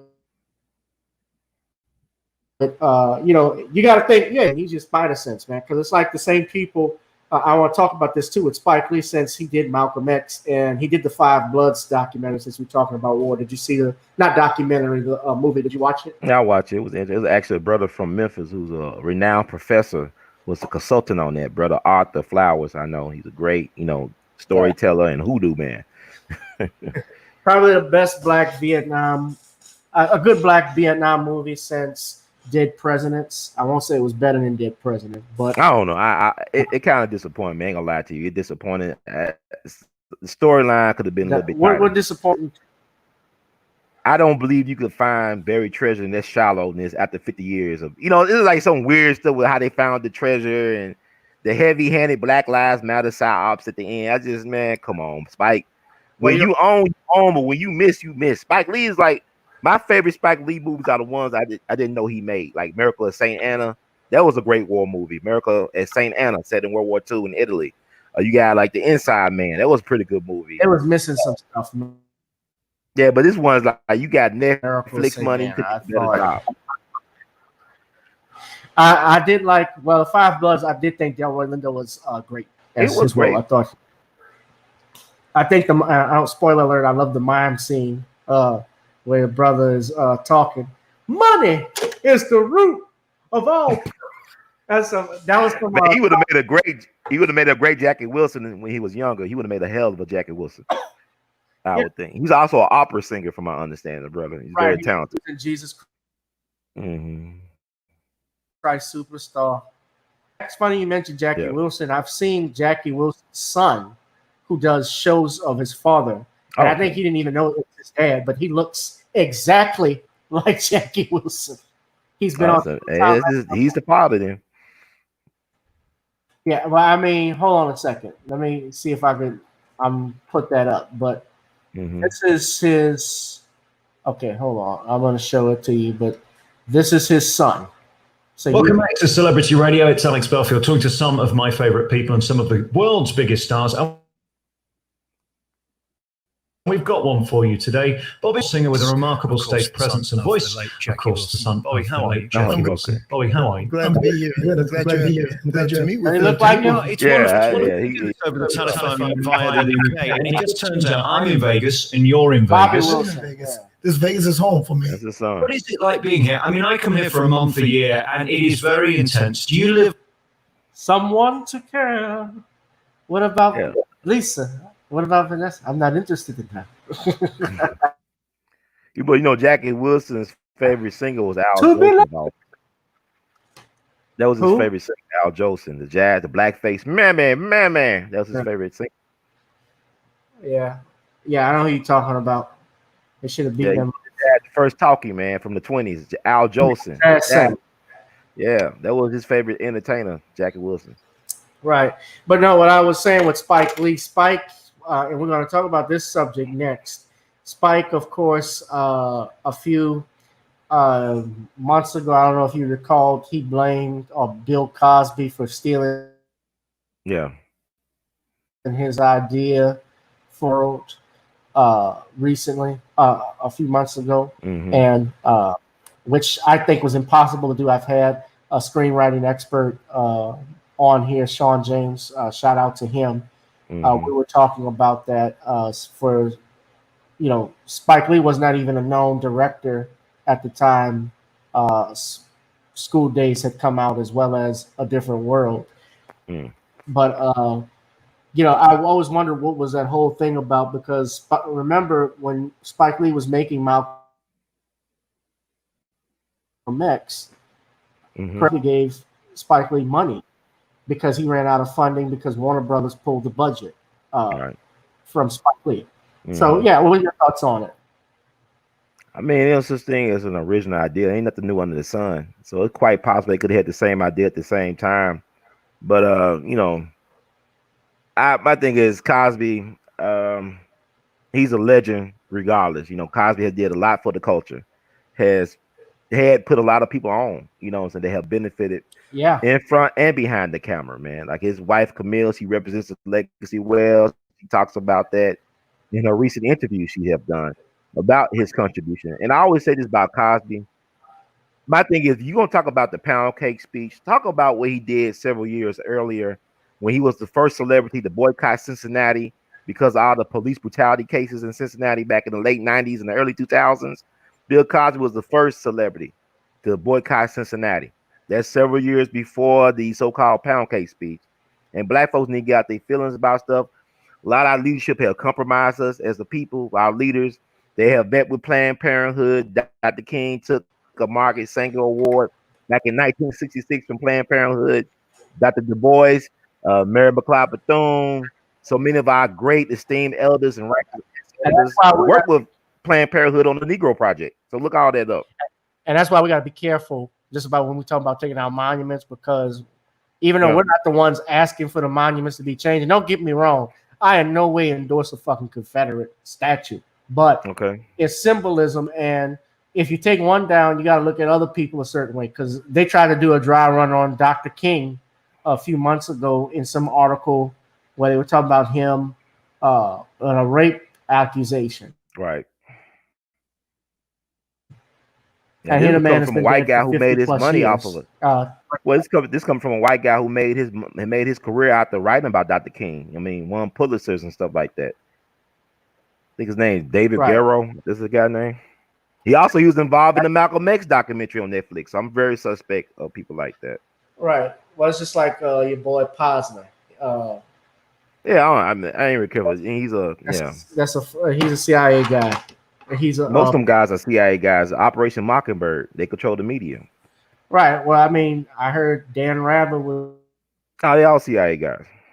Was involved because Dan Rather was the one that said from the Zapruder film, Kennedy's head flies forward, but when you saw the actual footage, Kennedy's head flies backwards. So you gotta be careful, look at things, and be on guard. But what I do want to say that was pointed out. Shout out to Nicole's View, because she had. She did have on Andrew Wyatt, who was Bill Cosby's spokesperson. He had stated what it was with Spike Lee, just to give you some background, was that Spike Lee and Bill Cosby had the same casting director for School Days and A Different World. And of course, some of the same actors that were on A Different World were on School Days, like Kadeem Hardison, Jasmine Guy was in School Days. Tisha Campbell was in A Different World. She did that episode where she had the HIV. She had HIV. That's what they won the Emmy for. And I remember that because Whoopi Goldberg was the teacher in the classroom in that episode. But so Yeah, but Spike Lee, in order for Bill Cosby to do all of that, you know, you got to keep in mind Spike Lee just wasn't a big director at that point, and I'm sure he came up with the concept of a different world before School Days was even thought of, because the Cosby Show aired in '84. So to get things written, you know, and this is what Sean was talking about, to write ideas down, to have it copyrighted, to have it trademarked, to hire how the production is going to do, that takes time because you got to put your ideas to work. So I don't believe that Bill Cosby stole School Days from him, but I also think purity test needs to stop. I don't know what that means, honey. Yeah, I don't know what that one means, but yeah, but no, Bill Cosby also, another thing he did, Ron, he helped form the Black Stuntman Association up in Los Angeles. When they didn't have black stuntmen working on I Spy, they wanted to put white actors in blackface, white stuntmen in blackface, and he complained about it. And he got stuntmen hired. He got women to be stylists and in the dressing rooms on shows. You know, just like Dick Gregory, he broke ground, and we don't talk about him so much as a comedian because he's known more for his civil rights work. But, you know, as you knew Dick Gregory and I knew him, Dick actually refused to appear on the Tonight Show when blacks were not allowed to sit on the couch with Jack Paar, you know, on the Tonight Show, until Jack Paar called him and told him it was okay. And not only does he kill the show, he humanizes black people because they didn't know the things that black children were into were the same things that their children were into. And that's the same thing I look at with Bill Cosby. You know, Bill Cosby is the reason why many of our kids go to college. Let's be real now. You know, anytime he puts on a Dillard or Howard University sweatshirt or Xavier sweatshirt, you know, he did something for that college. Even if he didn't pay for it himself, he gave young black people the idea it's possible. And a reason why, a very important reason why I'm bringing up Bill Cosby right now is Bill Cosby's, and guys, we are talking to Brother Ron Herd of We All Be News. Bill Cosby's appeal was granted. Now, what that means is that the appeal itself was not granted, but they're agreeing to hear the two key issues. Pennsylvania Supreme Court ruled Tuesday. This article, of course, was from June 23rd, that two key issues in his 2018 conviction on sexual assault charges. Today's ruling grants Cosby the ability to appeal two issues in the case. One is the prior bad act witnesses, which were at least 5, and the second focuses on his prior agreement with the district attorney's decision to not charge Cosby over a decade ago. And Bill Cosby is serving 3 to 10 years inside a prison in Philadelphia, Phoenix Correctional Facility, and Phoenix Correctional Institute, 3 to 10 years. He's registered as a sex offender. And on top of that, let's also keep in mind Bill Cosby is blind. We have a pandemic that's going on. It's my understanding he had to have 2 life-saving surgeries on his carotid artery to prevent a heart attack or stroke. And he's 82 years old, and he's a veteran. I mentioned all that because we're talking about our veterans. We love our veterans. We love our Navy and Army and Air Force people. We salute the troops. We salute the Marine. We love it. America, hoorah. And, that's right. You know, same thing with a lot of comedians, Ron, and entertainers served in the military. Flip Wilson was in the Air Force. Dick Gregory, as you know, was in the Army. Paul Mooney, Richard Pryor were in the Army. Paul Mooney was in the Army briefly. Richard Pryor was in the Army briefly. He actually stabbed one of his, I think he stabbed someone of one of his white superiors because they made a racial epithet. But yeah, just quickly, your thoughts on what happened with Cosby and the appeal, if you could. Well, my thing is that he should never been in jail in the first place. I mean, this whole game is rigged against a black man. No matter if you have money or status or not, you're just another nigga, as they say. He should never be in this point right now in jail. It should have never happened. You know, he did the deposition, supposed to have been sealed, right? He had an agreement with the office of the DA before this current DA. He paid the lady, you know, the money. He should not have gotten this type of treatment. And I think it's a farce. It's kind of hard for me to take the Just Us system seriously when it comes to cases like this. I mean, it's ridiculous. It's a travesty. Yeah, It's most a sham. definitely. This was a settled. Right. And, you know, I think what this Me Too movement is doing, sadly, it's eroding our legal prudence, our judicial prudence on due process and reasonable doubt and the presumption of innocence. Because now, just based off of accusation, you can lose your job, you can be fired, you can be ostracized from the community. You know, anything can happen to you at this point. You know, under this movement, and I talked about this. We talked about this before. Black people are, you know, all the black men in particular, straight heterosexual black men, are the targets of all of this. Yeah, you know, we've always been the target. Yeah, yeah. Now white men get it too, but they're not gonna get it as bad as us. Like Harvey Weinstein, I can guarantee you, he's gonna get his appeal granted. Because there was stuff in that case. I've talked to fellow attorneys about it. There was stuff that was in that case, Ron, like that was just compiled. Like Annabella Sciorra's testimony. She was in Jungle Fever with Wesley Snipes. Okay.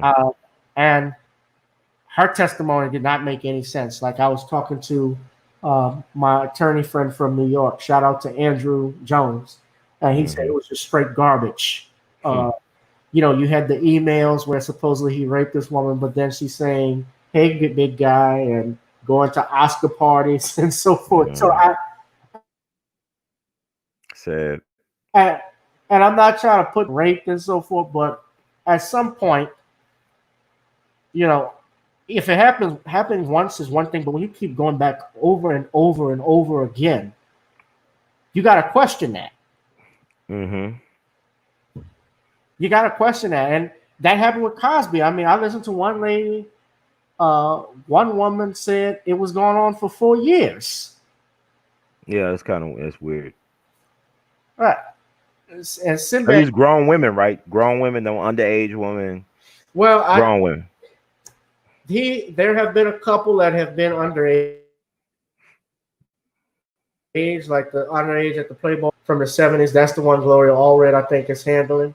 I think there may have been a couple, but then the other question you got to ask is, how was a younger age girl able to get in the Playboy Mansion in the first place, and why Hugh Hefner's estate hasn't been sued for that? Good question. Because Gloria Allred, I don't think, has filed any lawsuit. Keep in mind, another reason why these accusers, why this is all bullshit, I put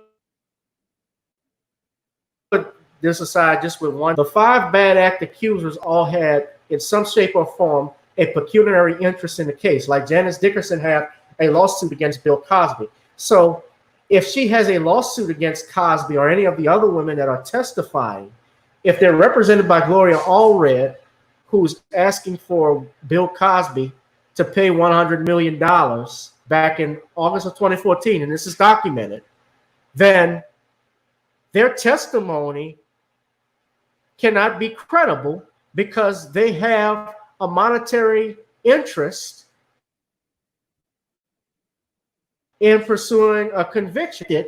All they have to do is take a copy of that judgment and present it as evidence with their lawsuit to say, hey, Bill Cosby, or not even with the judgment, they could take the sentencing and say, hey, Bill Cosby is a convicted sexual offender. He's not a rapist because he wasn't convicted on rape. And I don't care what people say, that wasn't rape what he was convicted. It was what's called indecent sexual assault, basically a groping charge. So it shouldn't have been allowed, but it was a whole fucking sham of a. I talked to Tom Mesereau. You guys check out my video with Tom. I don't know if Ron, I don't know if you saw it. Yeah, I thought you did a great job. Yeah, I interviewed Scott Ross, who was the private investigator. I even talked to the other female attorney who was there for Bill Cosby, Kathleen Bliss. They all said it was a travesty of a trial. And Tom does cases in the Deep South every year. He does a pro bono case in a capital murder case, capital murder issues from time to time. He does those for free. And he says those cases in the deep, a case in Mississippi on capital murder was more impartial trial in Pennsylvania, Montgomery County. And I heard that that county is where the Klan hangs out at. I heard people have said that. So that whole trial was nothing but a kangaroo court that was used to push the Me Too movement.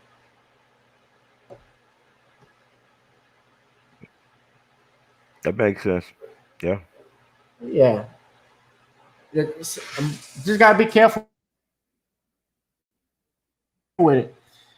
So I know we got more people. I'm trying to see if we got people chatting right now. She says meaning pass. This was when she says purity test needs to stop. Meaning everyone has a pass, and we can't expect people to be able to pass purity virtue test with 100%.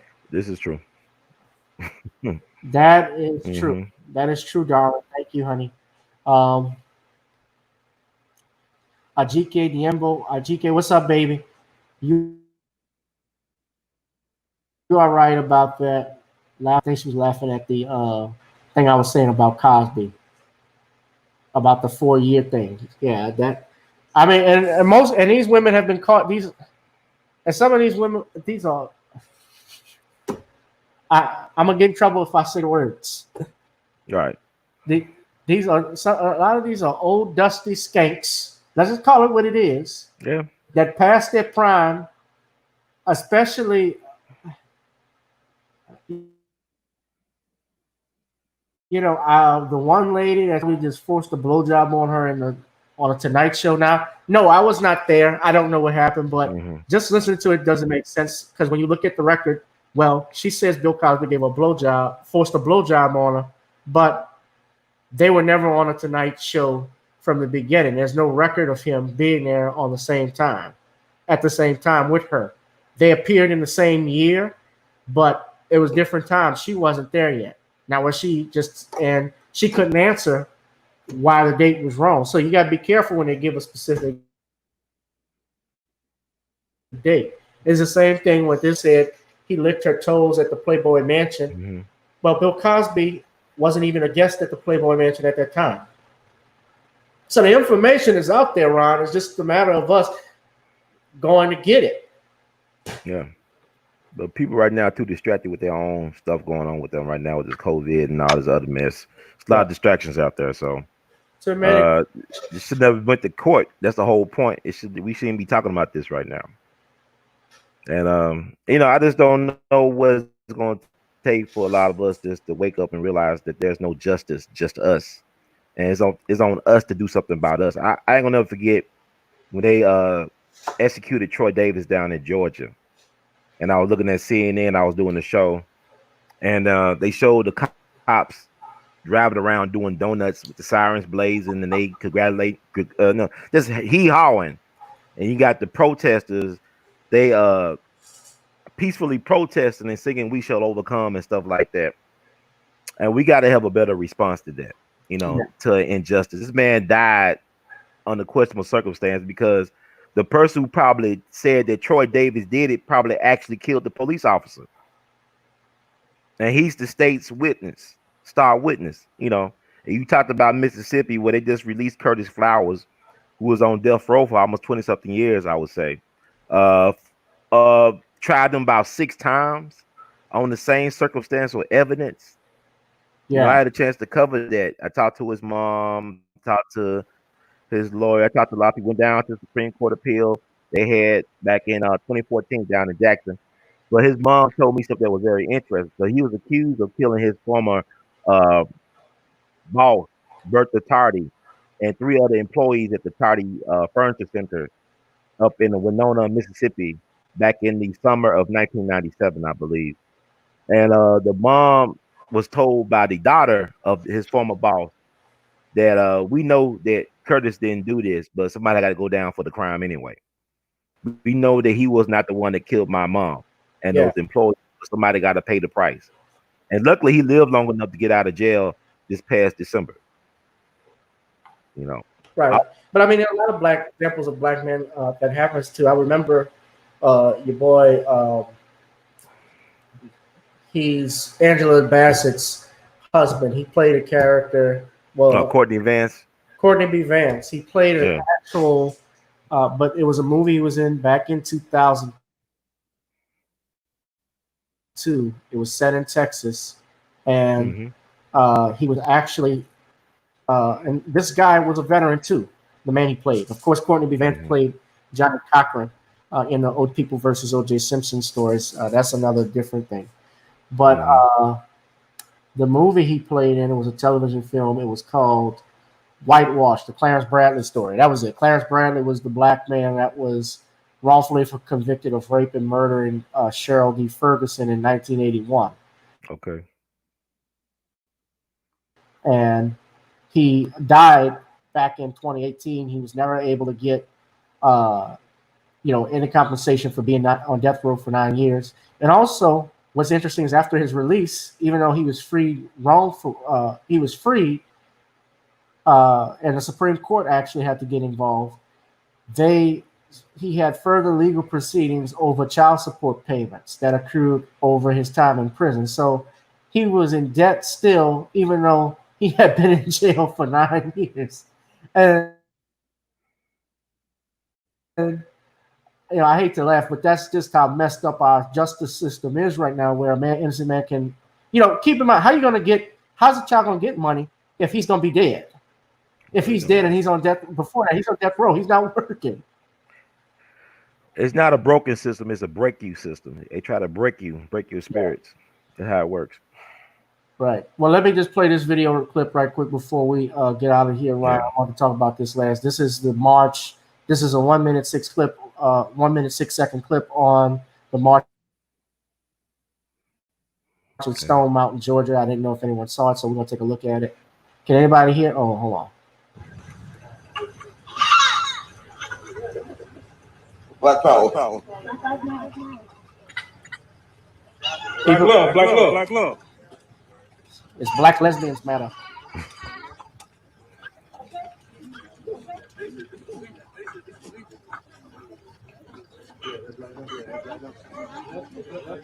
See, I support Black Lives Matter as a concept, but the movement that's actually behind it is compromised. But that's another story. You guys have seen my videos, but yeah, this is the. Yeah.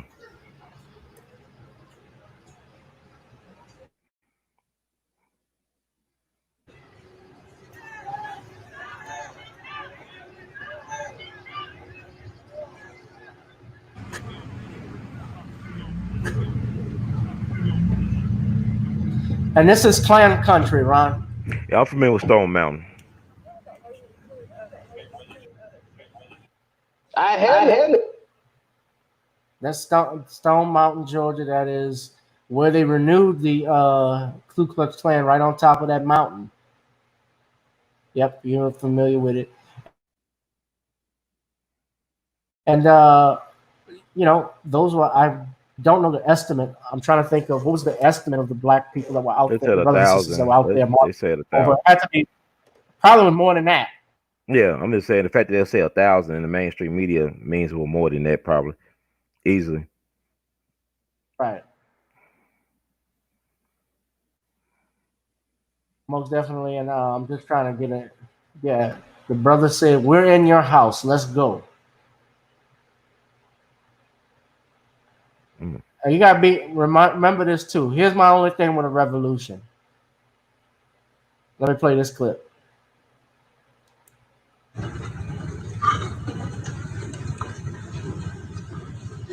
think it's the same clip. Mm-hmm. Yeah. Black power. Yeah, it's the same clip. So it's nothing. But here's the only thing with that, brother. When we talk about, I don't think we're ready. Honestly, to start a war. The war is already here. You got to think about this. We don't own any weapon. Like, we own weapons, but we don't make the ammunition. We don't make the guns. I mean, if there are some a few, maybe one or two that I know of, but you got to have, number one, armory supply, because we're gonna be buying our guns from private sectors, which are mainly whites. Then what's gonna happen is all they got to do is shut that shit down. It's kind of like what happened in Nation movie. Well, it's not kind of. It is what happened when the Birth of the Nation. Remember when Nat Turner and his crew were going to get the weapons out of the from the old plantation house and or the old fort rather, and it ended up being an ambush. So it's like I'm not. So it's like we gotta. That's another reason why I say we need blacks in the military. Black men who come out like former Marines. I've had I know a former Marine who had a gun range out here in New Orleans, but he ran into a lot of hell from city officials and others who fought him tooth and nail. But fuck, I would prefer a gun range out here rather than kids shooting up on the damn streets, wouldn't you? Let them shoot. I agree. Oh, I think we are ready. We just don't want to be ready. That's the difference. You know, we've been ready. We've been in a war. It's been a war. And it's funny thing you said about military, sir. I'm thinking about my head. Thinking about Mark Essex down there in New Orleans, the Hojo shooter back in the early 70s. He was Navy. Gavin Long, Michael Johnson recently, Chris Donner, that Dave Chappelle talk about, all military folks. They sworn to protect the United States against enemies, foreign and domestic. But yet we're afraid to say what it is. If they killing grandma in the middle of the night, if they killing your sister and your niece, no knock raids in the middle of the night, they're killing your little nephew. It's war. Because you won't acknowledge it's war, don't mean it ain't war. You know, you look at Robert F. Williams, Negroes with Guns, go to Monroe, North Carolina, president of NACP. He was getting in shootouts with the Klan. They were organizing. They taught themselves martial arts. The men and women learned martial arts and how to shoot a gun. I go back to Mississippi in the 70s and the 80s.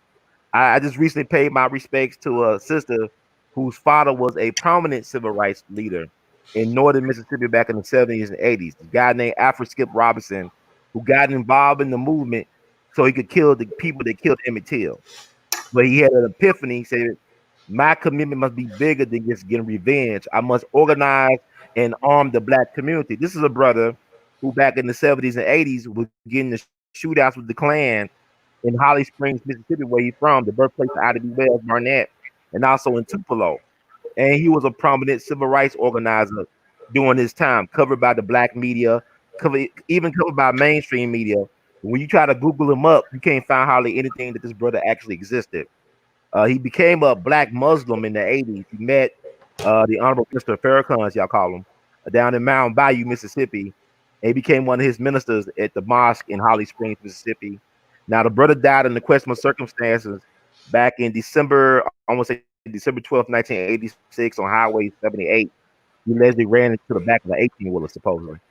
And so Minister Farrakhan actually did his funeral. He did the eulogy in Holly Springs. So, what's his name? Skip Robinson. Skip Robinson actually found a speech he did at UMass back in the 70s that basically predicted the plight of black people today. He actually predicted what's going on with black people today. That's on the We All Be TV on my channel. I interviewed brothers who worked with him, academics and civil rights activists, grassroots organizers that work with him. That's on my channel too.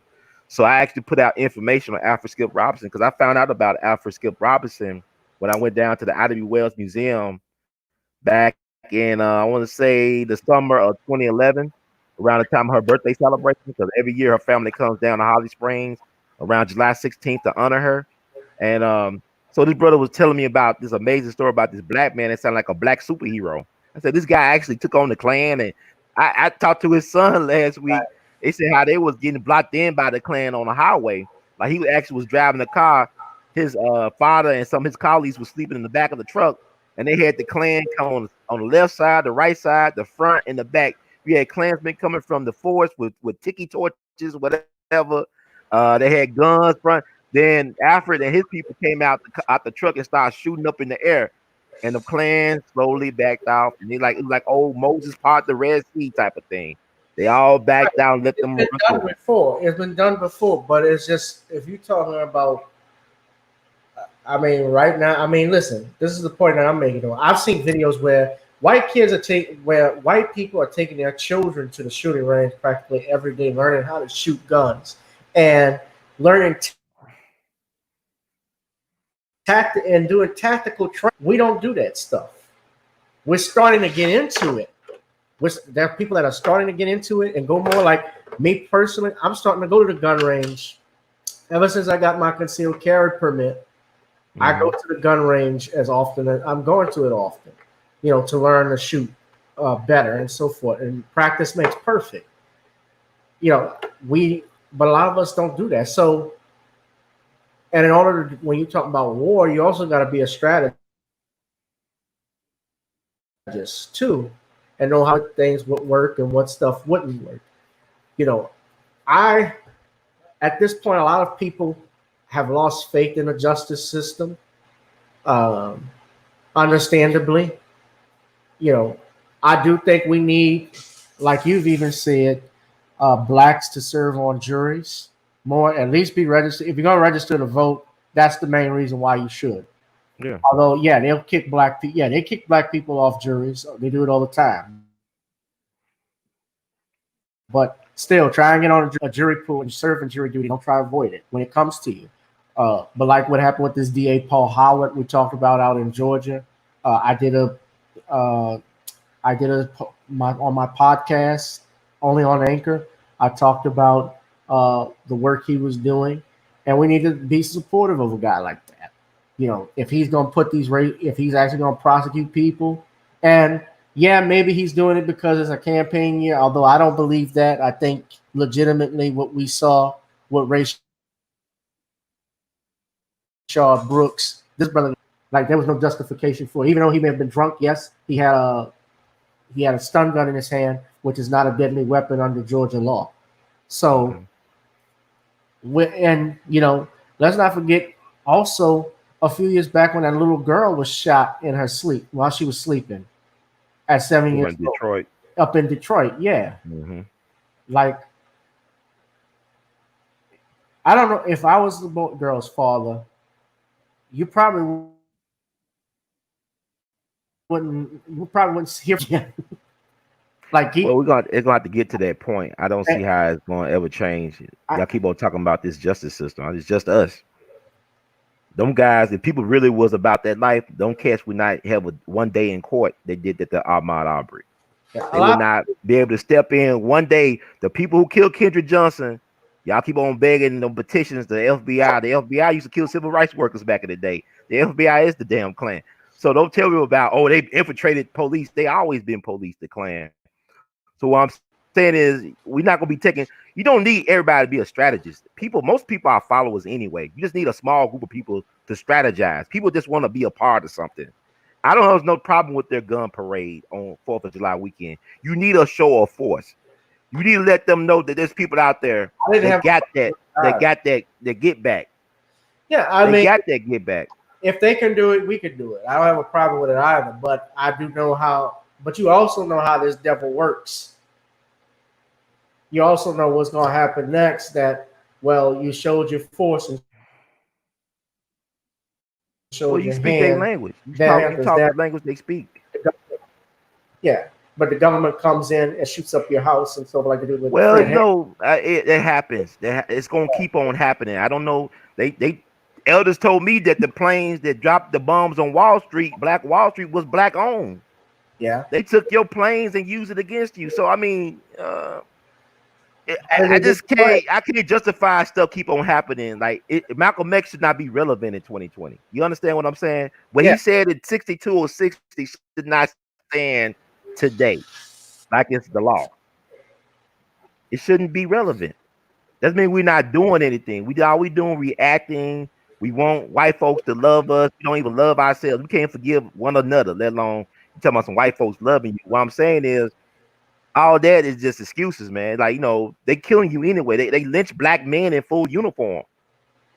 And they talking about suicide. They got you believing that a dude killed himself at the courthouse. Black folks could barely tie their shoes. You mean I'm gonna tie this sophisticated noose to hang myself at the courthouse? I'm gonna climb a tree and throw the rope over the tree and hang myself at the court. You got damn traffic cameras at the traffic light, but you got no working cameras at the courthouse where you got to go through a metal detector. You got cameras in the courtroom, but ain't no cameras outside the courthouse that work. Oh, it was a suicide. Then you got about 20 black folks hanging from trees from different parts of the country. Y'all talking about, well, this is the birthplace of the Klan. America is the Klan. Malcolm said America is Mississippi. Anything south of Canada is the South. All this birthplace. I'm in Tennessee where the Klan was actually born. The Grand Wizard is from Memphis. The founder of the Klan used to live in Memphis, Albert Pike. You know what I'm saying? So we need to start studying history, military science, philosophy. We need to start getting in those books. You know, the so-called founding fathers, they didn't know how to organize no army, but they had a library full of books where they learned, and then they hired them Hessians, them mercenaries from Germany to teach them how to organize and be disciplined as an army. You got to start somewhere. There's just too many excuses. I'm tired of hearing excuses. I mean, everybody got these guns. You know what I'm saying? But yet they don't use them for nothing. Medgar Evers had a car full of guns when they shot him down in front of his family. Malcolm had guns. They killed Malcolm. Orlando Castile had a gun. They killed him.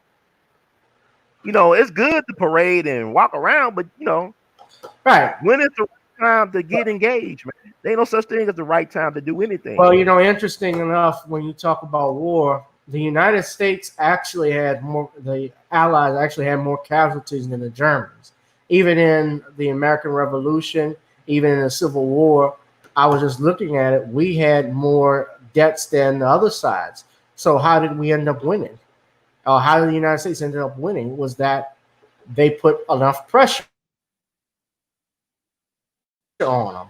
I guess especially in key states where they were able to push their asses back. You know, the Union, when they got Sherman, when they had William T. Sherman, he made what they call is the time when Georgia howled. You remember that? You know why they really won, though? Why they really won? U.S. colored troops. When the black folks got involved, it changed everything. Then you look at, I tell you like this, George Washington lost more battles than he won, but he still won the war because he had certain type of black folks like James Armistead Lafayette giving up logistics to help him win. George Washington lost more battles than he won. Lafayette was the one. James Armistead Lafayette, not just him, but 5,000 black soldiers strong. When I'm saying we fight for everybody but our own, man.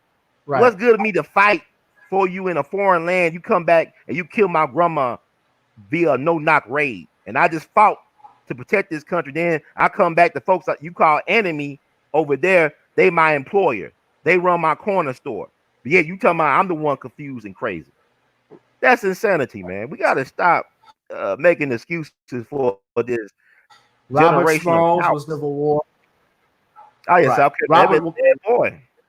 Yeah, Robert Smalls was he actually was one of the main reasons after the meeting with Abraham Lincoln why Lincoln decided to allow more colored troops. Of course, that was coupled with Frederick Douglass, and also you had the likes of Martin Delany, who became a major in the Union Army. But Robert Smalls actually commandeered a Confederate ship and sailed it, got his family on as well as the family of his men, and they actually sailed it onto the Union territory waters. Yeah, from South Carolina. Robert and Smalls. They were able to Union Navy. Robert Smalls, and the countless others, But I'm just tired of retarded people talking about, I said retarded people. I'm not my ancestor. I got these hands. Well, Negro, them hands ain't doing nothing when they got their knee on your neck. You can't do nothing with them hands with their knee on your neck, partner. Yeah. So give respect to the folks that fought for us and bled, who actually fought because they had to liberate themselves. You know what I'm saying? We don't know our history that well. That's the problem. You can't talk about I'm not my ancestors. We don't know who the ancestors are that fought back. So you could be here. I had a great grandfather, my maternal grandmother's father, who killed the white man in South Carolina for disrespecting his mama. Who, he put that bull. They used to have their clothesline hanging in the back, and the white man's bull was charged at his mama. And he told the white man, hey, can you back the bull away from the property line? You threatening the life of my mama. He said, go to hell, nigga. And my great grandfather unloaded on his ass.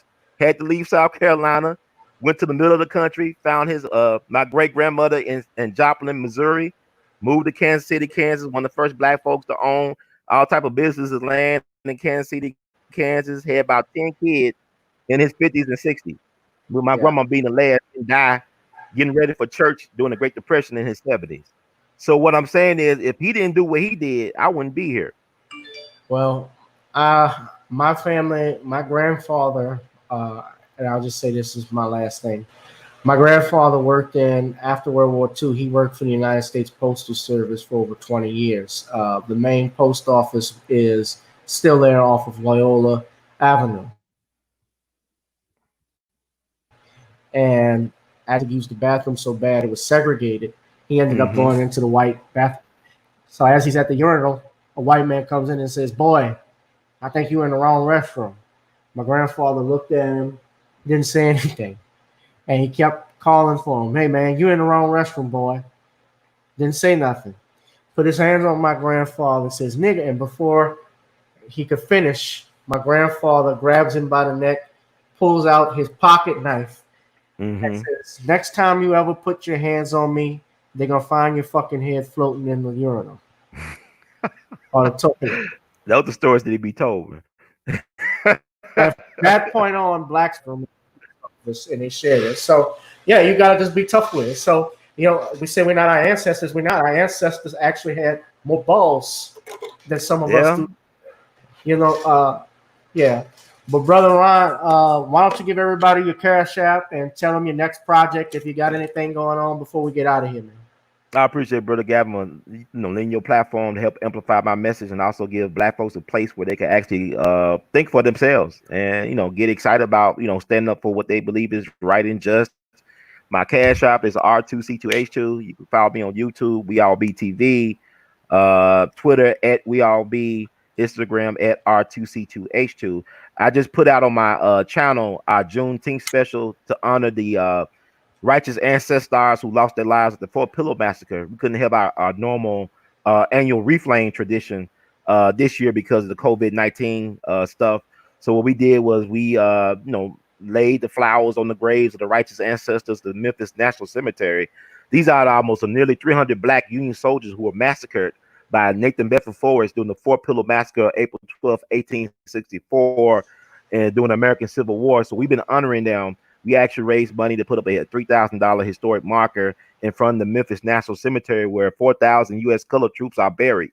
We lost 40,000 U.S. colored troops during the Civil War, and about 4,000 are buried at the Memphis National Cemetery, including the victims of the Fort Pillow massacre. So we've been doing this since 2016. So we got the special program out that we did this year to honor those soldiers as well as women and children that was lost. So thank you, Brother Gavin, once again for this opportunity. No problem. And just a historical note,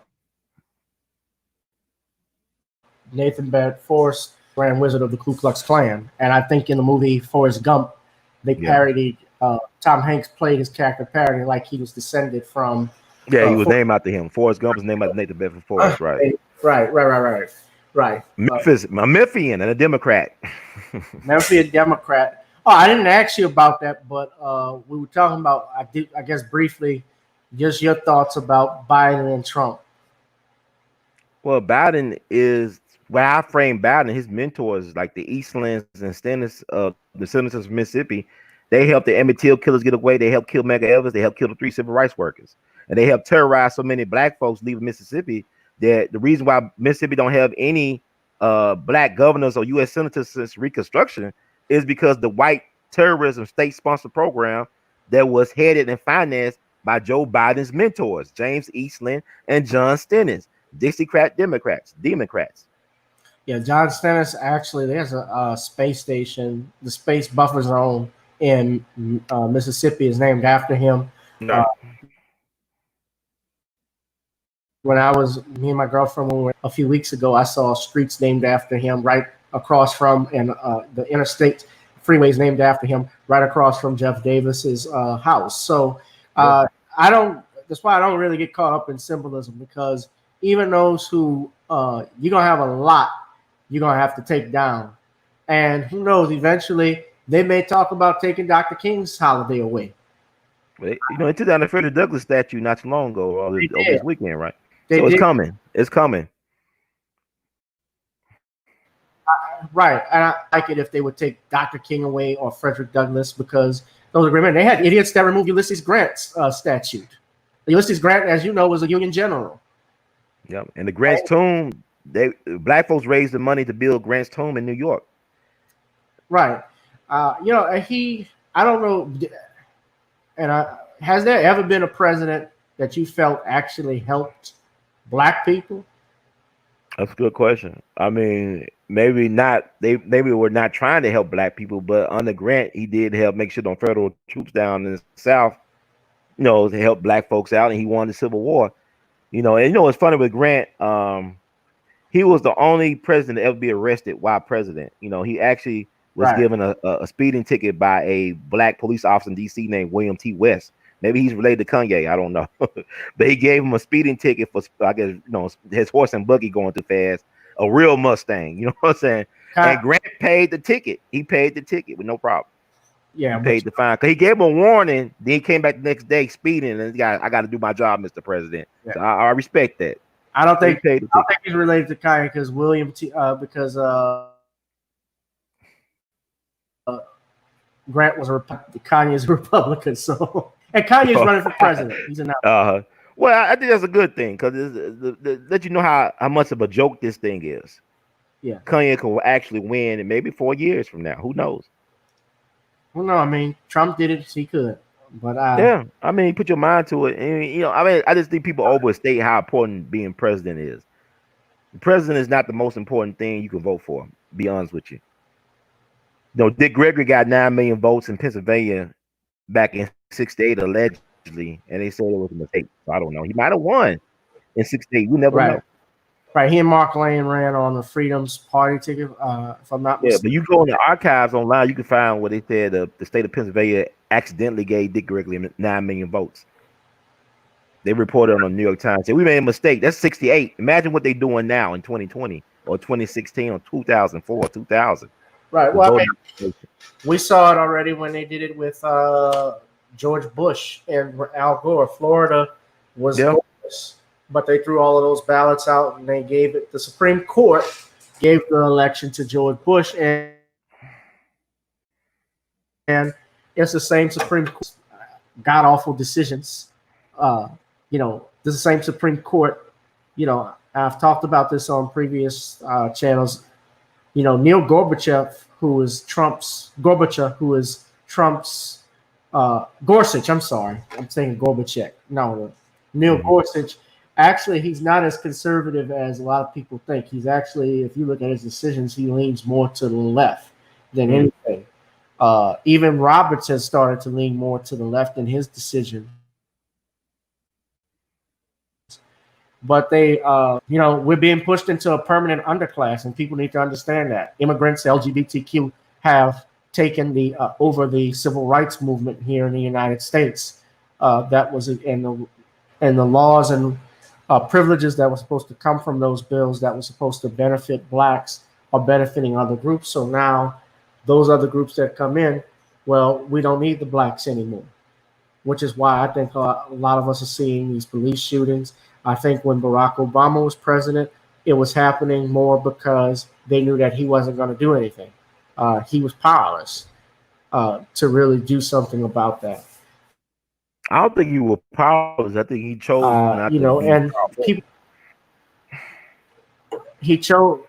That's true too. He chose to who he helped and who he wanted to help. If you I ain't gonna buy that bullshit. I can't buy that no more. Well, look, when he went to the Pulse nightclub when he killed all those gay people, but then he didn't go to visit. He didn't go to Ferguson when Michael Brown was killed. I thought he didn't go to Ferguson. I thought he went to Ferguson. Went. No, that's another thing. You got 2 black attorney generals, Eric Holder and Loretta Lynch, and not one of these. We can't get any civil rights conviction. I know it may be, it's going to be hard, but these police officers, if he wanted to really do something, he could have tried to pull the funding from them right then and there. Well, you already knew what party was going to be with that beer summit BS. Right. We already knew what time it was with him early on. That told me everything. The beer summit is what really did him in for me. But it was anything because you just being a hater. Martin Luther King would have loved would have loved Barack Obama. He was the fulfillment of the dream. Well, look, we're still in the nightmare. Yeah, I don't think that was the fulfillment of the dream. That's a bullshit because at the end he was talking about redistribution of wealth, and we still haven't redistributed wealth as of 2020, as we speak. It was not the fulfillment to get a black president. It was more about you trying to help black folks get liberated. But you couldn't tell Negroes, you couldn't tell motherfuckers that. You couldn't tell niggas that because that's all they thought about. That's all they cared about. Like even today, no, more people are now. There are a lot of people now, Ron, that are waking up because looking at the things that he signed and lost, people are questioning that now. Of course, I think people are questioning that now. But you look at what he supported, what he supported, and you look now. Well, at least when I look at Donald Trump, I look at the mirror to America because he's reflecting everything that we are, and we always thought we were this progressive nation when we elected Barack Obama. No, we weren't. Right. No, we weren't. And he's holding a mirror to it. And there are people. I know you've interviewed Charles Evers, Evers' brother. He voted outright for Trump. He shoots from the hip. There are people that like that. There are people that are like a honest liar than a lying truth teller. I guess that's a unique way of putting it. But yeah, man. But at any rate, brother, I want to thank you again. You got some stuff coming up, and where people can follow you on We All Be News on YouTube. You also have a podcast on Anchor. The governor of Georgia called in 1,000 National Guardsmen after all the black folks showed up at Stone Mountain.